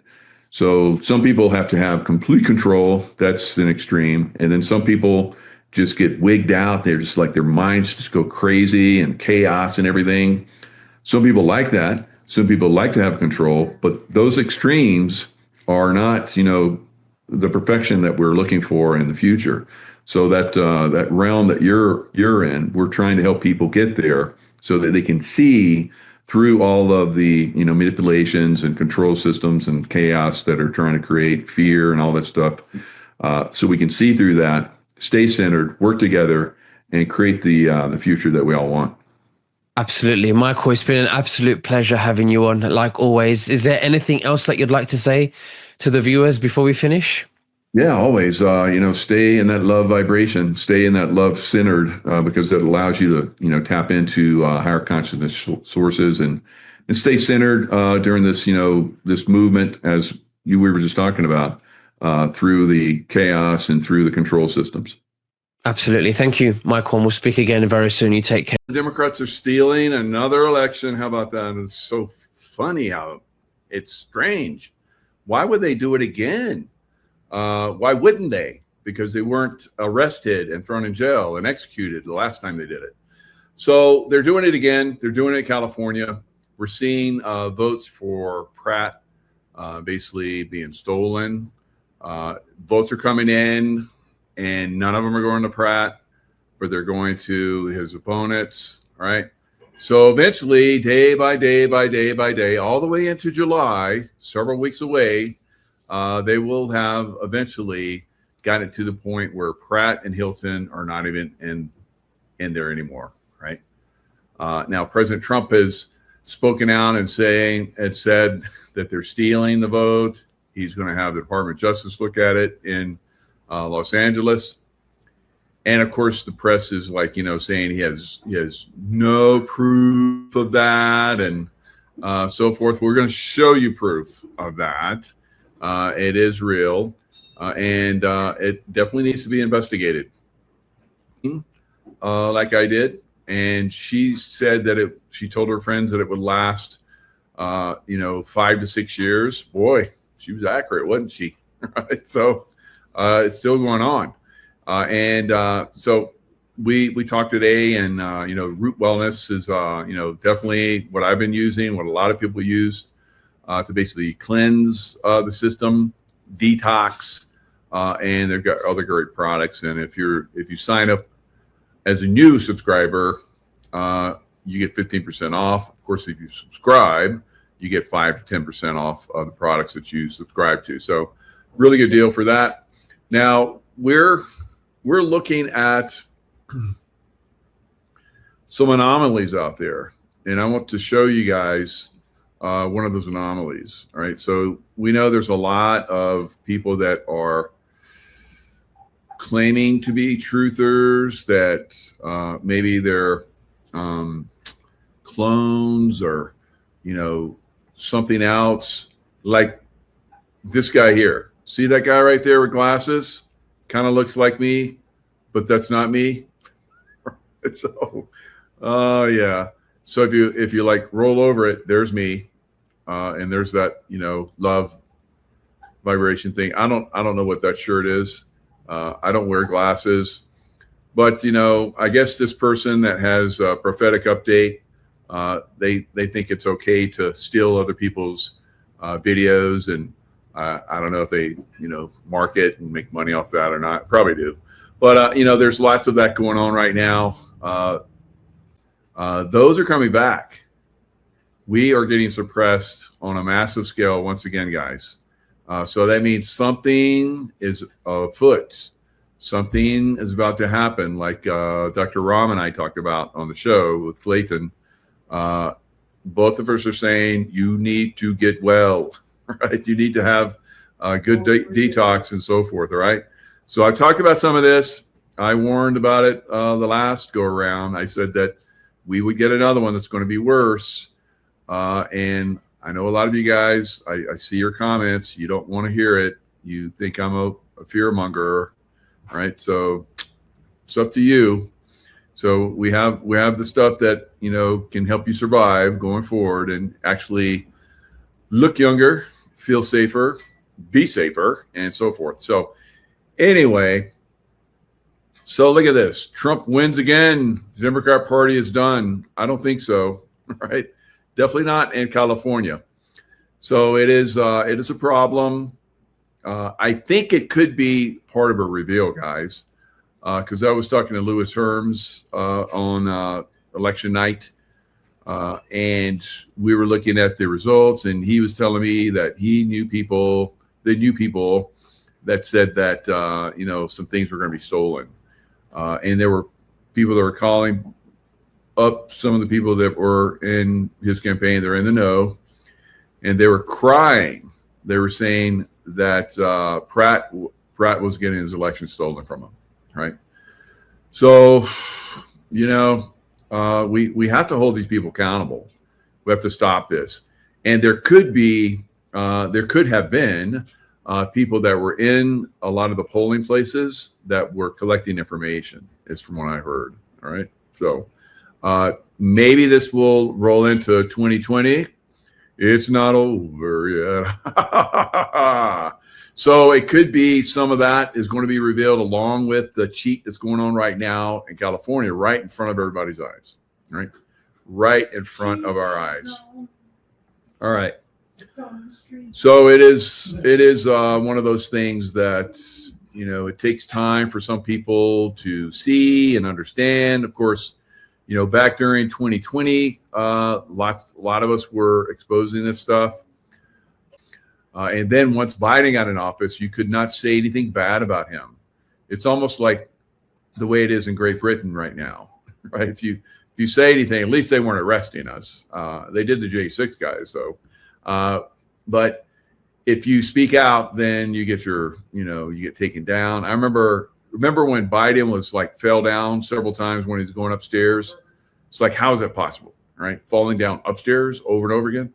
All right. So there was a meme that was going around where President Trump was on the golf course and he was hitting the ball, and it showed it hitting Biden in the back of the head, and he'd fall down, and then he'd get back up and Trump would hit another ball and hit him in the back of the head. He'd fall down again. So it was a little meme. It was fun, but YouTube wasn't having it. Right. They took that video down when all I did was post that meme that was all over the internet, and everybody's laughing about it. But YouTube, no more. All right. No more can you make fun. There's no joking here about Biden. Of course, we still did on other platforms, but it is happening again. It's happening again. Massive suppression on YouTube, on Facebook, on X of all places. All right. I've seen my number on X. I don't know if I got something like 86,000 something. I think I had over 100,000 when they took my my Twitter like Mockingbird Twitter bird, when they took that down, and I then put up another one. So I'm on my night channel. All right. So it has taken me a long time. It's taken me over a year to get, after they let us come back on X, it's taken me over a year to get to the point where I have 82,000 or 83,000, whatever it is, 86, I don't know what it is. And I've had 86, I think it is 0.2 to 0.3. And I would see, it's going up. And then it goes back to 8.2. And I was like, what? I never get numbers going down. And then I see it go up again. I was like, oh, maybe it's a glitch. And then it's back to 8.2. And I'm like, wow, I've been at 0.2 for over a week. Normally I gain, 100, several hundred a day. So I've been like at 86.2, I think it is, for a whole week. And I've been at 82.3, 82.3, 82.3, back to 82.2. So suppression is happening everywhere and on a very significant scale. But I haven't lost those channels. And there are views that are happening, although the views are suppressed on a massive scale too. A lot of us. Because I did a show recently with Nicholas Viniaman, and I used to do shows with them, years and years ago. And I'm still doing shows with them. But we both went to Rumble because that's the only platform we could have. And, we built up Rumble for a little bit. And Rumble was suppressed too on a massive scale. I see the people that are subscribing on and I've seen this for years. So I'll get like thousands of people a month. And I'll get like on my subscriber, where it actually shows you where you have subscribers. I'll see that people are subscribing because it'll show me the numbers. And then the ones that actually are on the subscriber number, it goes up like 5 or 6. And I have thousands of people that are coming in and subscribing. It's suppressed everywhere, guys. Truth is hard to come out. It is very difficult. Very, very difficult. Yeah. Are you surprised? Same actors every election? Yeah, exactly. Operation Paperclip? Question mark? You don't know what that is? Go look it up. All right. So anyway, Mockingbird Media. That's Operation Paperclip, and that was Twitter. All right. And just because they made an X on there doesn't mean it's changed much. It seems like Elon, he has good intentions, but the people that work for him, not so much. All right. So let's look at the cheat. What does the cheat look like? It's very obvious. It is there for everyone to see, and we're gonna show it. All right. So this is back in 2020. This is Wisconsin. It says, remember Wisconsin? I do. Last night, I watched one single election batch of almost 25,000 votes get distributed to every single LA mayoral candidate except for Spencer Pratt. So let's look at this. All right. Spencer Pratt, here he is over here, 86,323. Karen Bass, 38.1. Her numbers are going up. His are going down. Hers are going up. All right. So 86,323. Look over here. 86,323. But a batch of almost 25,000 comes in. And as you guys can see, Karen Bass numbers went up. She went from 38.1% to 39.1%. And Spencer Pratt went from 27.9 down to 25.9. And Nithya Raman went up to 21.4. So she got another almost 10,000. And, Kara Bass got, 20,000 almost, or 13,000, whatever. And Spencer Pratt got nothing. Even Adam Miller got more, right? He even got a few more. Everybody got more, but Spencer Pratt. Imagine that, all right? So there it is in black and white for all to see. It's statistically impossible for that to happen, right? So we're seeing the same thing over here on the governor race. We're seeing, the numbers are going up, but Steve Hilton seems to be doing okay. But we're going to look at those numbers again. Now, before Steve Hilton, I don't know what this is, but Steve Hilton was number one. Now I'm going to show you guys in the predicted market, the election prediction market.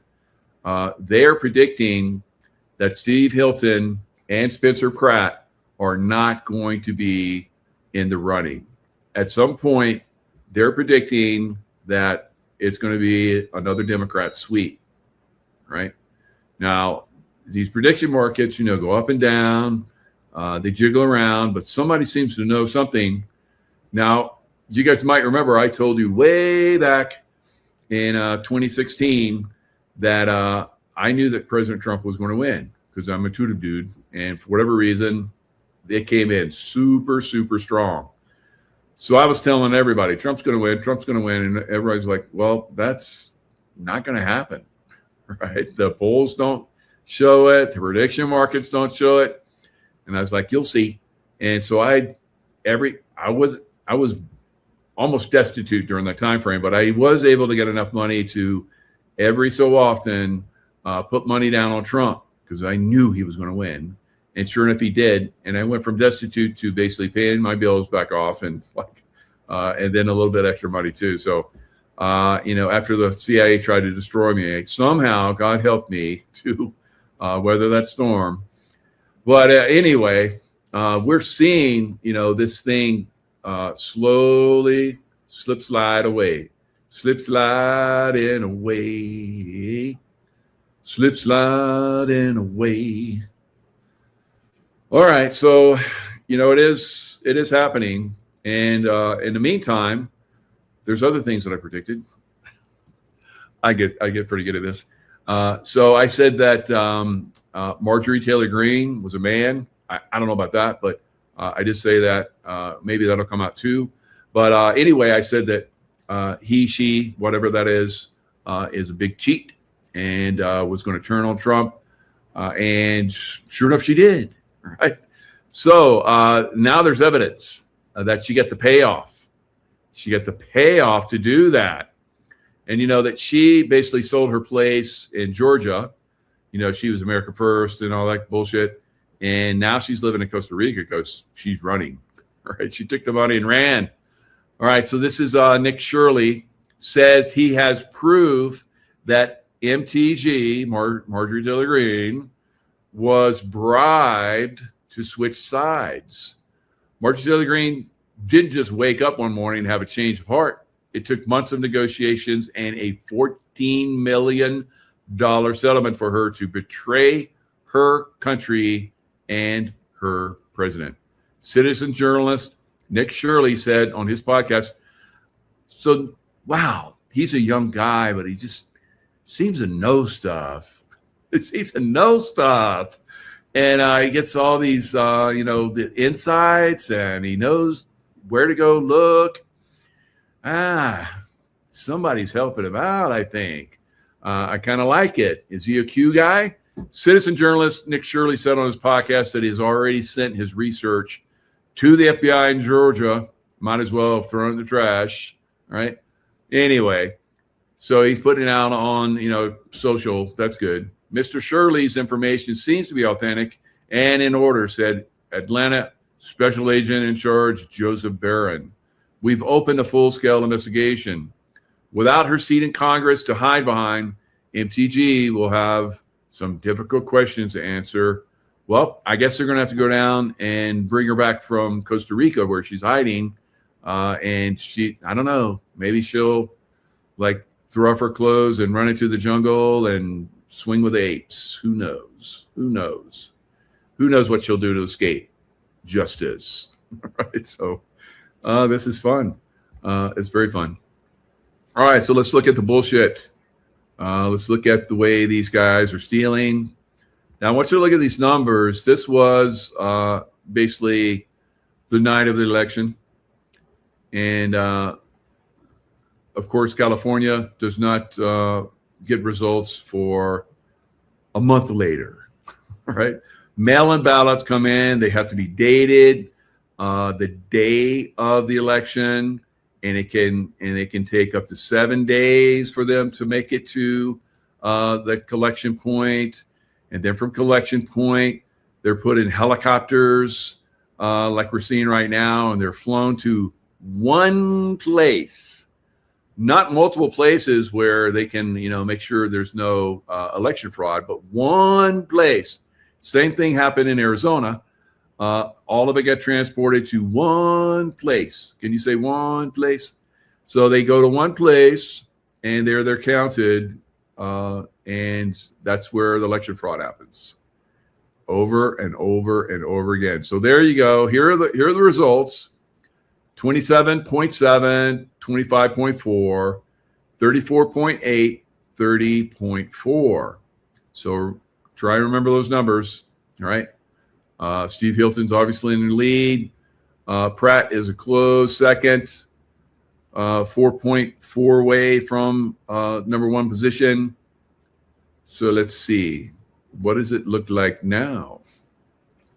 What are the numbers now? All right. So the California governor race.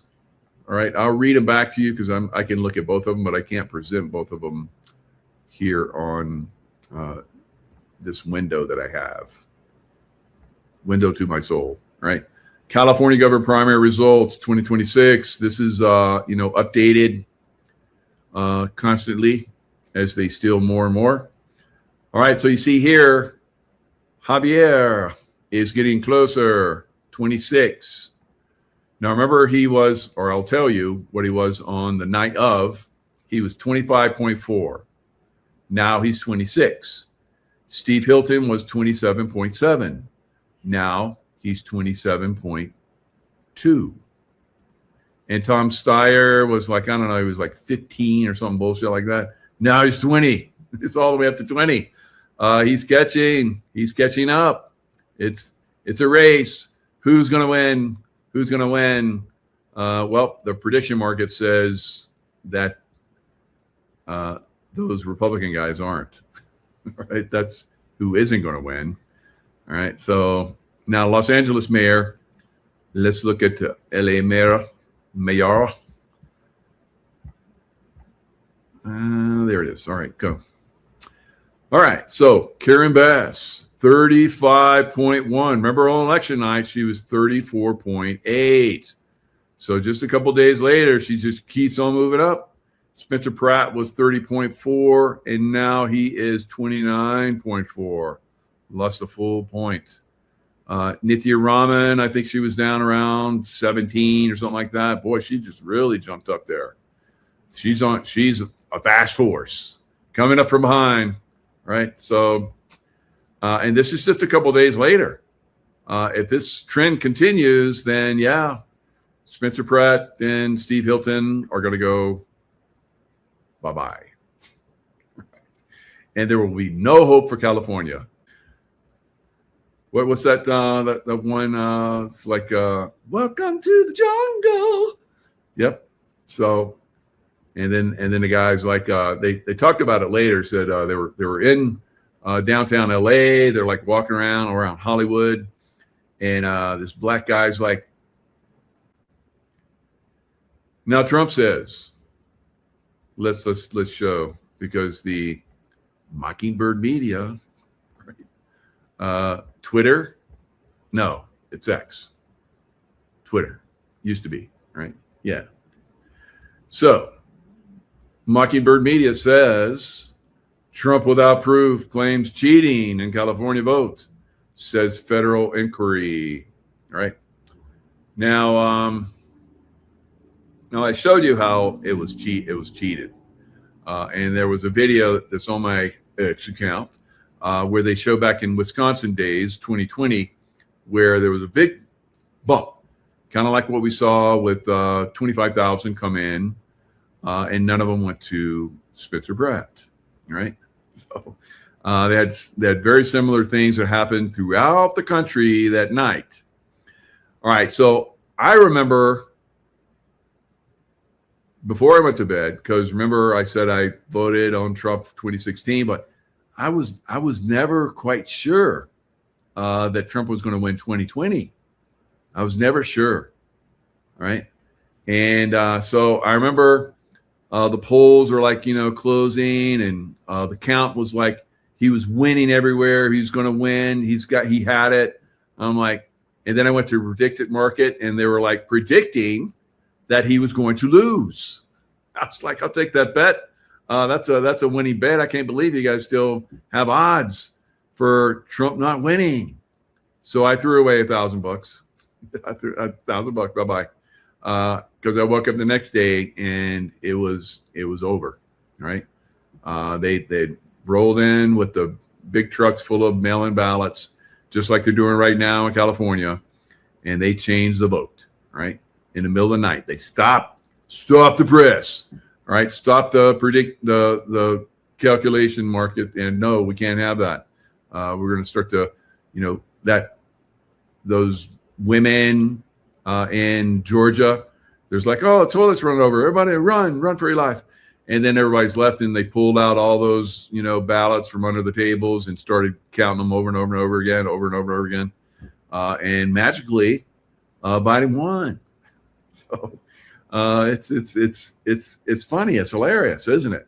It's we just have to laugh about this stuff. But at some point, the pitchforks and the torches come out. All right. And then people get drugged through the streets and they get hacked up and hung from light poles. That's coming. It's up to them.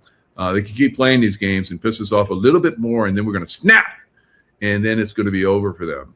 All right. So Trump goes after California, claiming election being stolen as results trickle in. Trump alleges California primary election theft amid delayed mail ballots. All right. So Trump accuses California Democrats without evidence. ABC News. All right. The usual culprits. Trump claimed California Governor, LA Mayor race is being stolen. USA Today. The Hill. Trump goes after California, claiming election being stolen. Trump claims without proof Democrats are trying to steal California. The Guardian. You're not even in our country. Shut the hell up. All right. New York Post. Trump claims Dems trying to steal California primaries. Launches investigation. All right. So, what will come of it? All right. Then we launched investigations during 2020. Yeah. All right. Well, nothing happened. Is it going to be different this time? I don't know. Because if we looked at the predictive markets, and these guys, when it comes to making money, right? Now, of course, I made money on them. Now, you remember I said 2016, Trump's going to win. 2020, I was like, And then election night, I was like, yeah, I'm just going for it. I didn't tell anybody, right? I didn't tell everybody I was going to lose money because I didn't know I was. I thought it was like a sure bet. But I did lose money. And so when we had 2024, I said, Trump's going to win. Get out and vote early. If we all vote early, he will win. And there are a lot of people said, that's bullshit. Don't vote early. Even President Trump said, I don't know about the early voting. But Miguel knew. I was very knowledgeable about that one. And of course he won. All right. So predicted markets. I made Mint the first go around and not so much the second go around, right? Because I wasn't using my intuition. I was just looking at it. I was like, that's bullshit. He's going to win. It's like, duh. And I didn't use my intuition. See how that works? Yeah. Not so good. All right. So here's predicted. What are they saying? California government primary leader, Xavier Becerra. Well, that's strange because Steve Hilton's leading right now. But they get it almost 100% that he's going to win. He's going to be the primary leader. Wow. How do they know that? Somebody tell them? Are they guessing? How do they know? I always wonder that because they didn't know back when 2016. They didn't know that one. But they did know the one in 2020. And I didn't even look at it. I was like, I'm over betting. I don't normally bet. So, but I was like, it was a sure bet in 2016 for me as an intuitive. And when I looked at it analytically, I'm looking at the TV. I'm looking at what they're, saying. I'm like, well, this is another sure bet. Not so much. So here's another not so much. Sure bet. So will it go one way or the other? Now, I believe that people are going to rise up and they're going to say bullshit, bullshit, bullshit. And then something's going to get turned around. I don't know how, but this is not going to continue to be stolen. And if it is, there's going to be blood in the streets, right? So it's up to California how they want to play this. Now, California got the winner, Xavier Becerra. 82% chance, right? Wow. So they're already predicting, even though Steve Hilton's in the lead right now, and everybody's talking Steve Hilton. Now, you guys might remember in Arizona, what was Kerry Lake? Everybody's like, Kerry Lake is going to win. And Intuitive Boy said, sorry, guys, I don't see it. At some point, I see her in the future being the governor, but ain't going to be this time. And everybody's like, you don't know, Mike. Look at the polls. She's way ahead. And her opponent doesn't even come out of her house like Joe Biden. Well, remember how that worked out. So races are stolen by Democrats.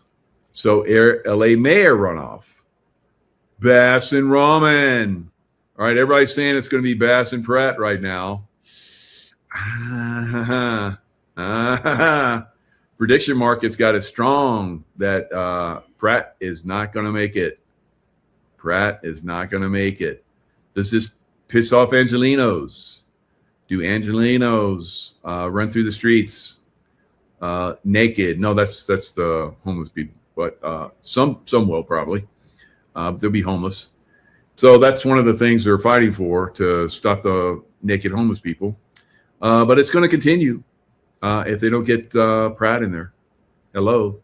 And I guess, they're like, well, we want to see if ramen noodles, noodle brain, is going to win. And if she does, then we'll have 3 communists in major cities. We have one in Seattle now, and we have one in New York City now, right? So why not one in LA, right? I think that's what they're trying to push, right? They want to see if people will vote for her. Of course, people won't vote for her. She'll be selected. So I think that's kind of the way things are going. Predict It seems to be agreeing with me, right? So it's tragic. It's tragic. But it is the way of the world right now. That's the way of the world. Rothschild nuclear spy arrested in Newport Beach. Have you guys seen this headline? No? Let me show it to you. All right. CEO of the Iran tech company arrested on federal charges supplying U.S. equipment to Iran's nuclear military establishment. How long has he been doing that? I think a long time. So he lives in a $35 million Newport Beach mansion because I guess, espionage pays well.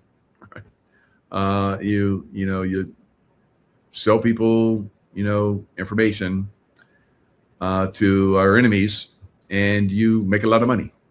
So he's been there for like 12 years. I don't know if he's been, siphoning off information and sending it to Iran over this whole time frame. It says from 2014, 2018, Gomi, Ghomi,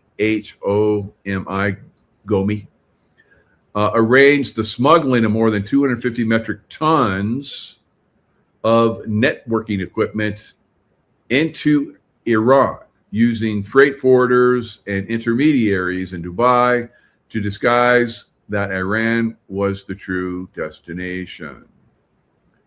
All right, so I guess he had annual sales of $10 million. That's how he could afford a $35 million mansion. And so there's a lot of stuff that he was involved in, evidently. So somehow he got away with it. No one caught him. But this is kind of in the game, right? America supposedly, I think so, was the first one to make nuclear weapons. And how does everybody else have them now? Huh? Did we sell them to them?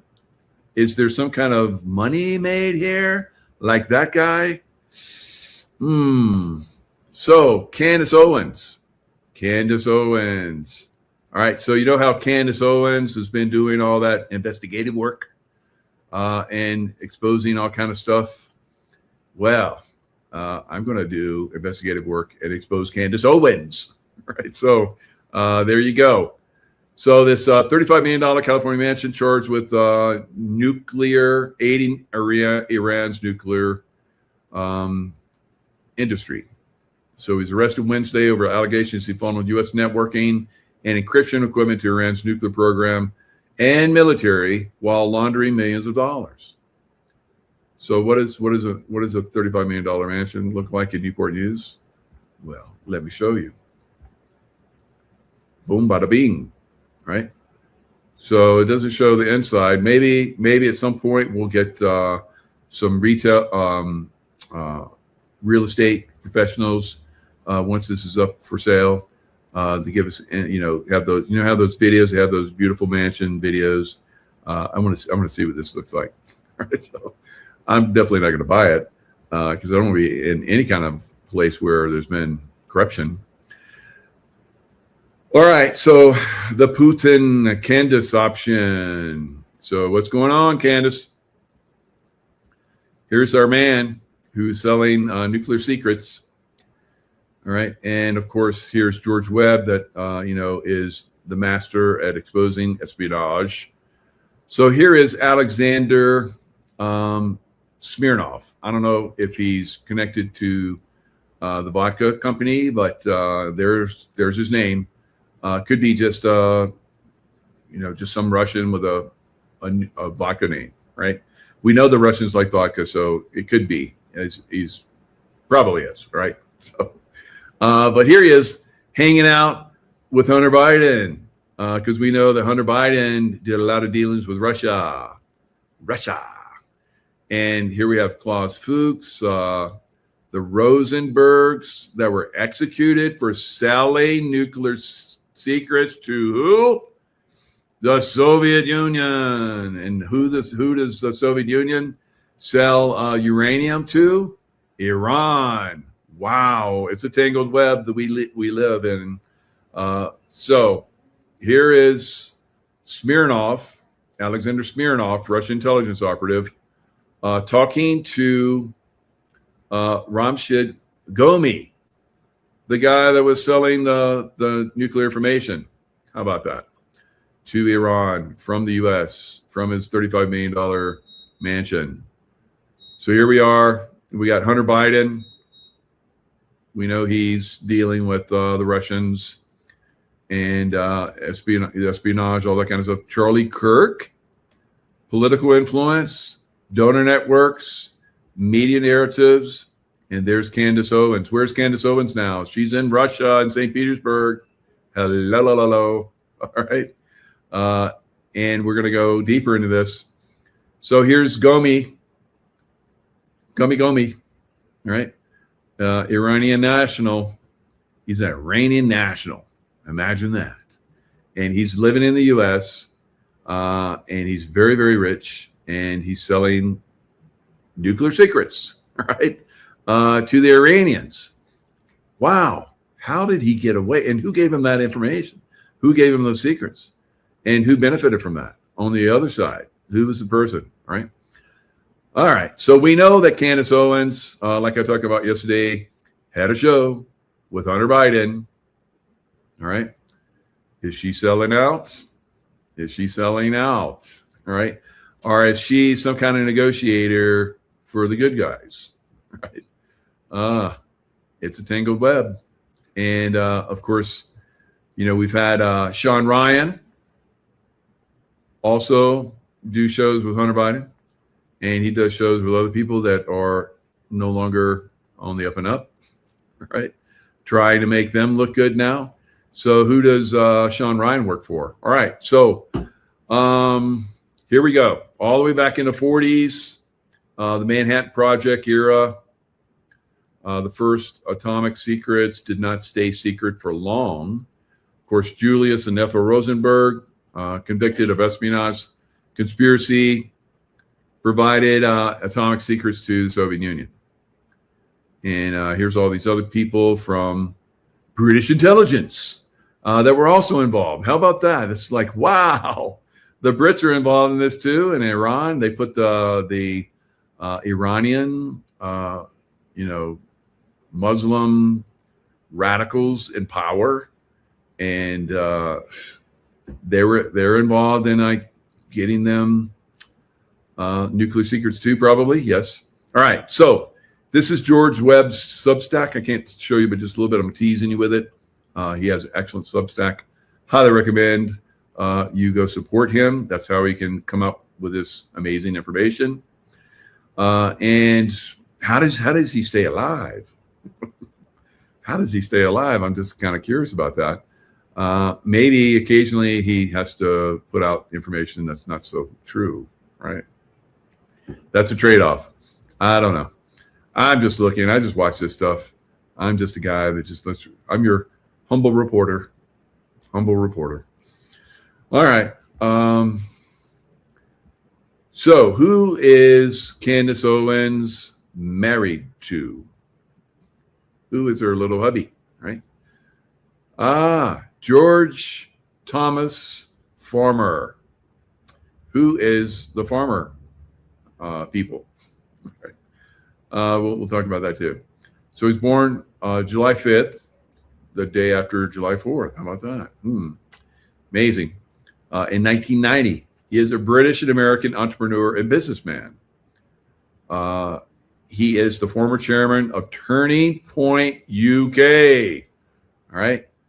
Candace Owens also at one point worked for Turning Point. And so interesting. So his father is Michael Farmer, or you could call him Baron Farmer, right? Because he has been baronized by the UK government for life. So his father became a life peer when he was appointed to the British House of Lords in 2014. His son has the title of the Honorable Farmer Boy. Turning Point UK. In February 2019, Farmer became chairman of Turning Point UK. See all this ties together? All these people. Wow, there's some mysteries going on here. All right, we're gonna have to dig deeper. We're gonna have to dig down deeper, and it's going to take some time.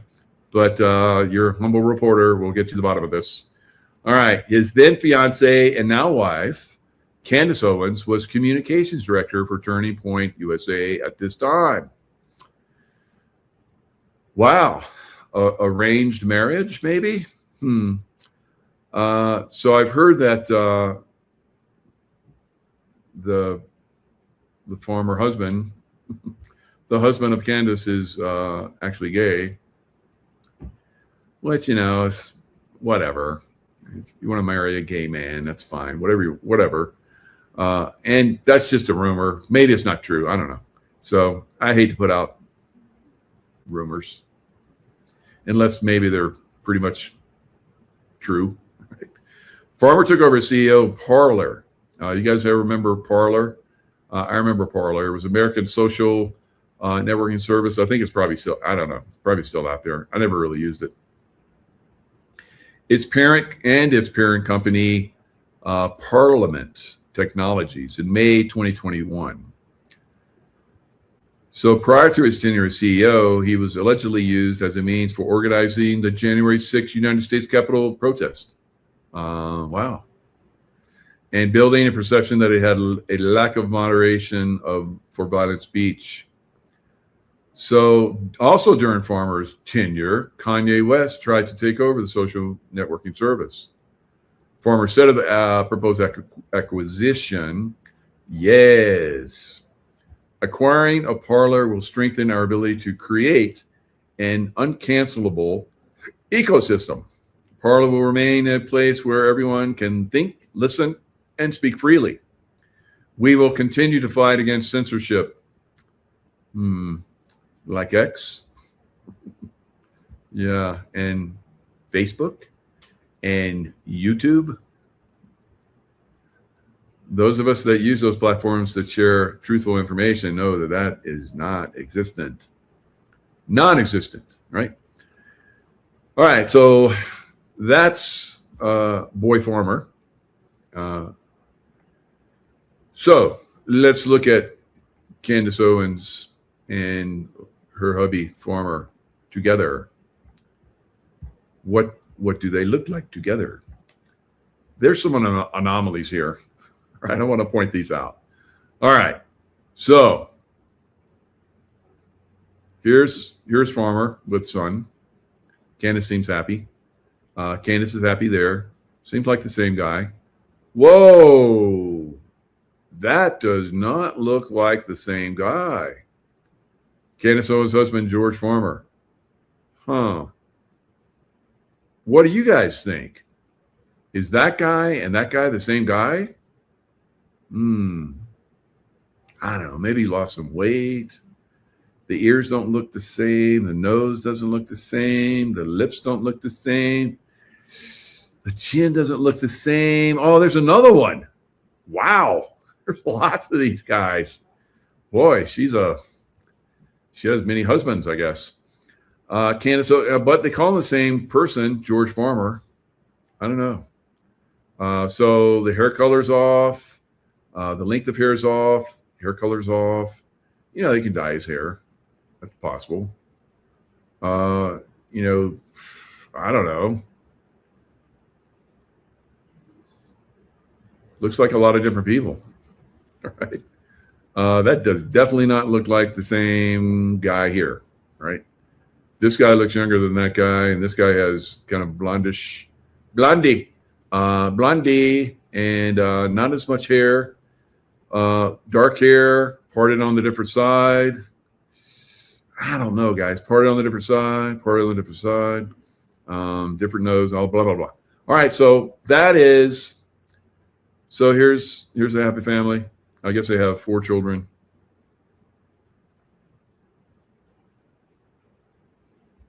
So Candace, what else do you do besides have children? Oh, she's an influencer. All right, so I don't know. I don't know about this. This is very suspect, very strange things that are going on here. Now, we know that Candace, had Hunter Biden on, trying to make him look good. Why? And the same with Sean Ryan. Yeah, that's a total different world that I'm not going to be involved in or report on, other than that's bad, right? And we all know it's bad, so we're just like, okay, bad over there. But Sean Ryan and Candace Owens have Mr. Batty Boy on their shows, talking it up like he's a cool dude, right? Now, who else has Candace Owens had on her show, trying to make them look good? Let's look.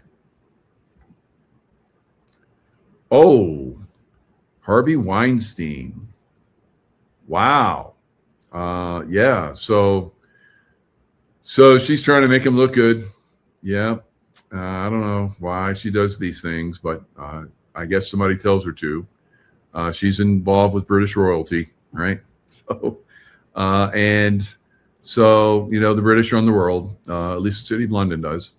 So she's got her marching orders, and here she is right now, as we're speaking, in Russia, Mother Russia, and doing a Ukraine or Iran or somebody, uranium deal. What's going on? What's going on, Candace? All right, so let's listen to what she says. She's like just trying to build this guy up, Weinstein. That time. that just anything that could have been going on? Because I think there's something bigger happening here. There wasn't a fight per se, but the establishment, I would not say, was my friends. Right. And what is the establishment in Hollywood? It's normally the big studios, but I can't say that they were part of this. Right. No, I'm just wondering, like, who in the end, who owns all those movies now? Who owns your catalog? What happened? We sold the catalog to a company called Be-In, you know what I mean, which is owned by the Qatari government, and we sold the other part of the library to a company called Spyglass and Lantern, which is owned by the Saudi Arabian government. Very interesting. I'm asking these questions because my investigation into this isn't going to stop. Well, that's good. So I look forward to your investigations, Candace, and the lies you peddle, right? So whatever. So we're going to continue to watch these goofy people try and mislead us. But we're smarter than them now, right? All right. Because we use our intuition. We don't just look at the face value of their mockingbird manipulations. We look deeper into their machinations, and we are like, bullshit, bullshit, bullshit. All right. So Candace, obviously, there's some darkness there. All right. There's some darkness going on there. Now, a lot of people still want to put her up on a pedestal because she said some things they liked. All right. But if you look a little deeper, just like the election steal that is going on in California, you will find probably some things that are not so good. But who's looking? And if you look, then will you find something that somebody would not like for you to know about and maybe come visit you and stop you out? I don't know. I don't know. All right. So let's look at what's going on in the markets. So the markets seem to be, kind of up and down, up and down, up and down, up and down, but mostly up. If you're in the NASDAQ and the Dow and S&P, those markets seem to just be going up, up, up, up, and away in my beautiful balloon. So if you look at all right, let's see if I can get them over here. So the metals are kind of been going up and down. They're kind of like silver's kind of stuck around the $75 range. And let's look at the daily on that. And you're going to see that it's coiling, right? Coiling to like go down or go up. I don't know which. I think it's going to go up, but it seems to be going in the right direction. So if we look back in time, when you see this coiling, this sideways operation, like you see over here, look how that ended up going all the way up to $120. Yes. And what was it back there? In the low 40s, mid 40s. Yes. So coiling, goes up, comes down a little bit, goes up. So these are called higher highs and higher lows, right? When you get higher highs and higher lows, that's a good thing. So here you have, that was not a higher high. That was not a higher high. And then it goes down. So it seems like maybe it's set up bottom down here. Then it goes up and it comes down. So that's a higher low. And this is a higher high than that one. And at this point, we're at a higher low at this point. And a coiling action looks like a bull flag to me. All right. So bull flags usually mean whoop, way up, right? Way up. So we'll see, how this goes.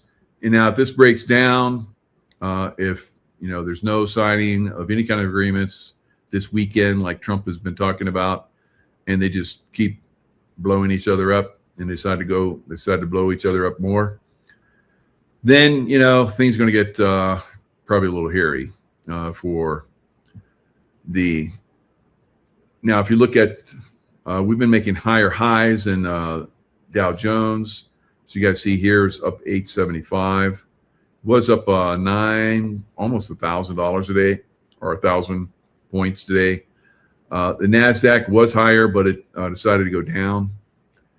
I think Broadcom, which reported, because it's an AI chip maker, I believe, and people didn't like the numbers that they came out with, so it sold off pretty good. So that brought the NASDAQ down a little bit. So if we're going to see this market continue to go up as long as we have good earnings, but if we continue to see in the AI space like Broadcom, where the numbers are starting to decrease or go down or anything like that, we're going to see this market come unglued and go down big, right? At some point, that will happen. But I think there's still, like I've been saying for 6 months or more, that I see this market going much, much higher. All right. So we still have a pretty significant higher to go, I believe.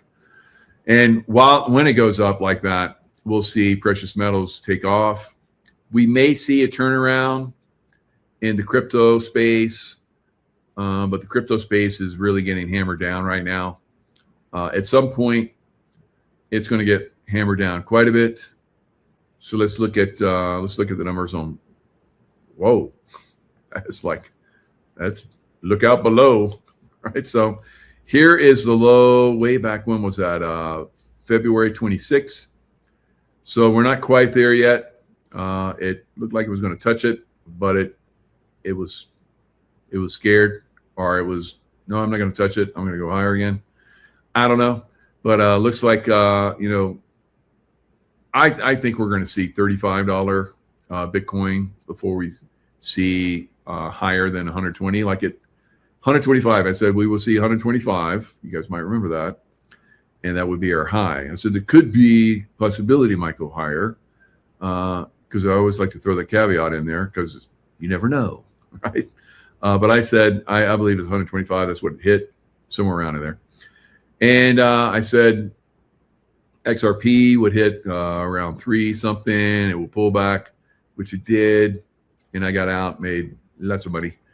So I'm waiting for XRP to go to 75 cents, right? And I'm waiting for Bitcoin to go to $35 or 35,000 before I start buying, all right? So that's Mike's take. Now, I believe that we'll see $350 to $500. I think $500 by the end of the year in silver, and probably sometime next year, $10,000 gold. At some point, we'll see $1,000 silver and $20,000 gold, but that could be several years out. So we're in a beginning stages of bull market in precious metals. All right. So I think the other things that are beaten down in the precious metal space is the miners. So you can buy the miners. I bought SILJ. I think that's the best performer. I've been watching them. I've been investing in them for a little bit of while now. I think it's the best performer. I think you're going to do good if you go with the miners, if you like to do stocks. But you should have precious metals on you, and you should have a nice chunk of precious metals, like with Dr. Kirk Elliott, in a vault somewhere, a vault that you can trust, that is legitimate and is insured, and on and on and on. So it's in the Texas Depository. It's good place. So I think that's what we're going to see. We're going to see economic collapse, but not yet. All right, not yet. So we're seeing home prices are deteriorating just like they did back in 08, 09, before the stock market crashed. So we're starting to see deterioration in that, and we're seeing bond prices are not so good either. If we continue to see the 10-year spike as it has been, we're going to see the stock market come down. But if at some point somebody steps in and calms the bond market for a little bit longer until the stock market can hit that incredible high, and a lot of these thieves can make a lot of money. All right. We're included in that, of course, because we can make money too if we use our intuition and make money for the future, right? This is one of those rare opportunities, and multiple, probably there's never been this kind of opportunity ever in America to make money the way you can make money right now, right? So it's got to be timing though. So a lot of people, don't time. You see, a lot of people have already gotten out of the stock market, right? The big boys are already out of the stock market. They know it's going to crash. They've gone to cash already, so we can't blame them if the stock market crashes. All right. Berkshire Hathaway is still doing well, and the Oracle from Omaha has basically gone to cash, and he's basically gotten out. He left it to somebody else. It's like, I want to be there when this thing goes bad. Right. So he left it to somebody else. I want to go out on a good note, and that's what he did. So we're going to see this thing, crash in a way that's never been seen before. But before that, we're going to see the stock market go up like we've never seen it go up before. All right. Now, anything could happen. There could be, nuclear attack, or the Earth splits in two, or something crazy, that would, maybe set it off sooner. But I don't think so. I don't get it. I think we're still going to have pretty significant earth change events, but I think most of them are going to be in 27. 26, they're going to kick up as they have been, higher and higher. I think this weekend we may see some pretty good activity, because we saw some very, very significant sunspot activity that blasted a lot of energy our way, and it's supposed to start coming in tomorrow and this weekend. So stand by. Could be some little shaky and some volcanic activity. I don't think tsunami yet, but I think it's coming. I think we're going to a bigger one than we had last year. Everything's going to be, I think, at some point bigger this year, right? It's a lead up to the mega quakes and mega earthquakes and mega tsunamis, I think, of next year, right? Could come sooner, right? Could. Anything's possible. We're going to see, like I said, the early part of last year, I said this year we would have in the Midwest some pretty significant drought. I think that's what we're moving into probably in the next month or two. So this summer is probably going to be pretty hot in some places. Now, last week we had snow here. All right, we could still get snow. I don't know. I don't think so, but that's the way it kind of works here.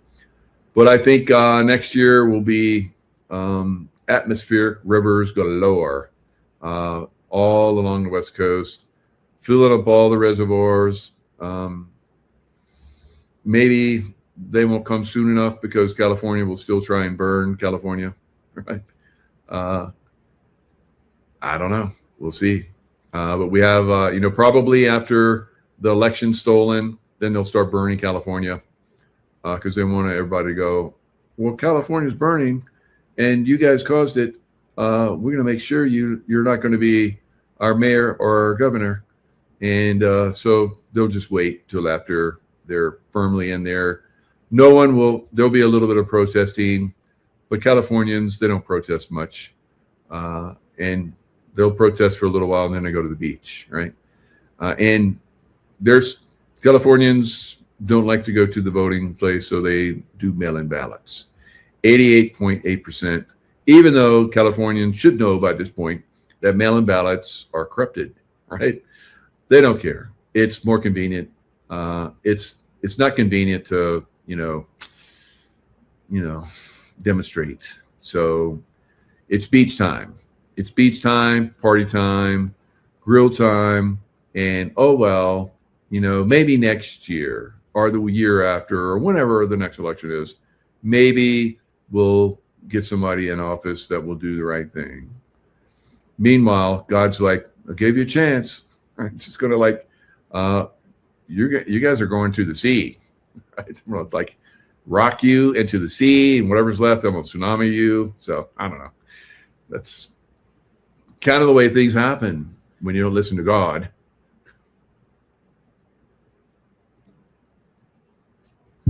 Yes, I'm crazy. That way I stay alive, because they're like, why would we take him out? He's just puts out so much crazy stuff. It's nonsense. Although they know what's right. But you don't. Some of you don't. Some of you don't believe, right? And that's why they get away with what they do. All right, guys. I've had fun. Hope you guys have fun. And on those old shows on TV where they would sing at the end, I'm not going to do that. I sang all the way through, right? So why would I sing at the end? So we will miss Callie. That's right. Bye-bye, Callie. Bye-bye. Bye-bye, Callie. Bye-bye, Democrats. Everybody else is leaving.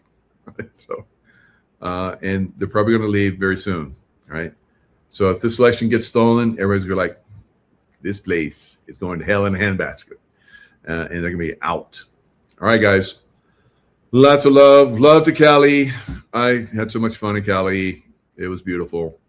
Thank you, Callie. So you see Callie is straight back over there. Back over that water. All right. Bye, Callie. Maybe not. Maybe somebody come to their rescue. That's what they believe. Because they don't want to get involved. Somebody will save us. Meanwhile, they're laying at the beach, getting some sun, going about their lives, and hoping for the best instead of getting activated and doing what should be done. All right. Lots of love. Stay in the love vibration, and I'll see you guys next time. Seen on the English internet is so far detached from reality that I think it's time to step back a bit and look at the people who are really in control. So let us start with Donald J. Trump. We are now on the 5th version of Donald J. Trump. The original Donald J. Trump was financed by the Harrimans and the British Rothschilds, and he died in a helicopter crash in 1989. They then replaced him with another avatar who was the Make America Great Again guy, and he lasted until June of 2025. At this point, a different group of families who owned the Federal Reserve Board, the Rockefellers, took over the Trump avatar and immediately used it to destroy the Trump image that had been created over the decades. It was deliberate acting to make him look like a megalomaniac, insane person. And who are the people behind this? This is the Rockefellers, okay? And people need to understand this. Bill Clinton was the son of Winthrop Rockefeller. Hillary Clinton was the daughter of David Rockefeller. Other Rockefellers include, for example, John Podesta. He's Lawrence Rockefeller, in that branch of the family. Those are the people pushing the space opera, the alien disclosure, all that kind of stuff. And then we have other Rockefellers. For example, take a look at these pictures of Michael Rockefeller of New Guinea, who looks identical to Tom Hanks.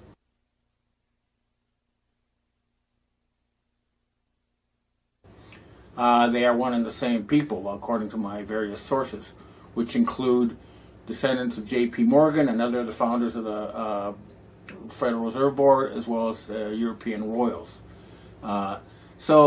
And then, of course, there's Mark Zuckerberg. He's another Rockefeller.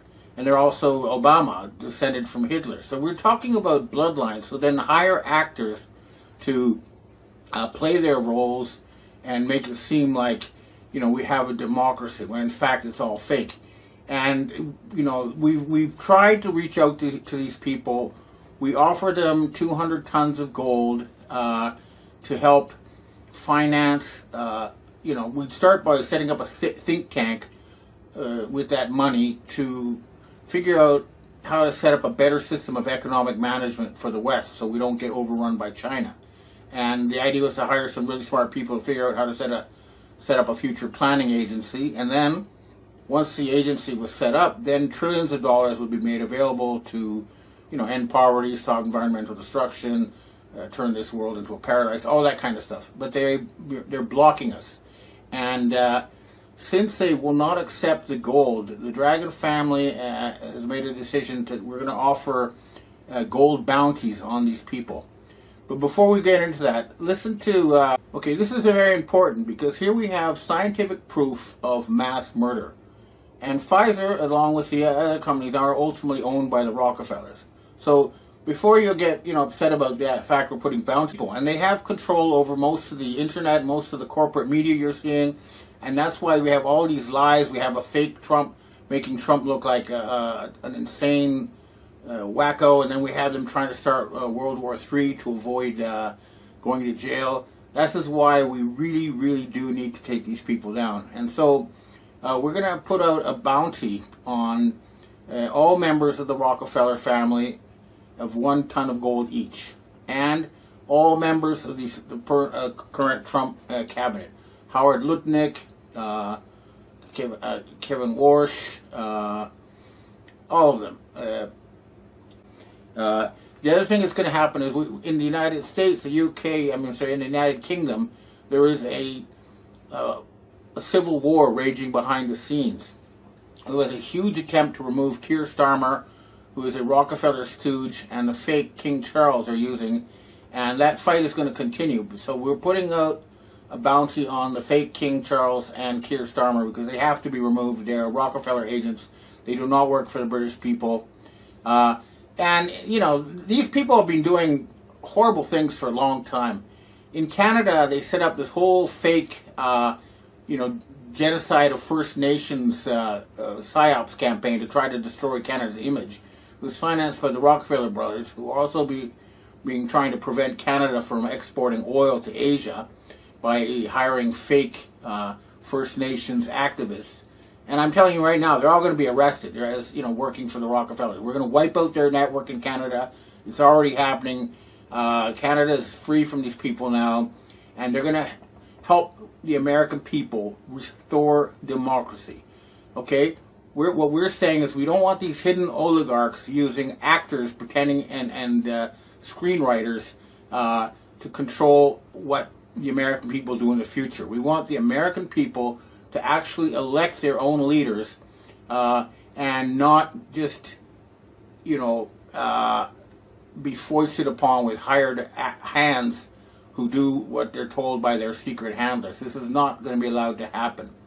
I know now there's also an attempt to make it look like it's the Italian black nobility who are really behind the scenes, people like the Orsinis and stuff.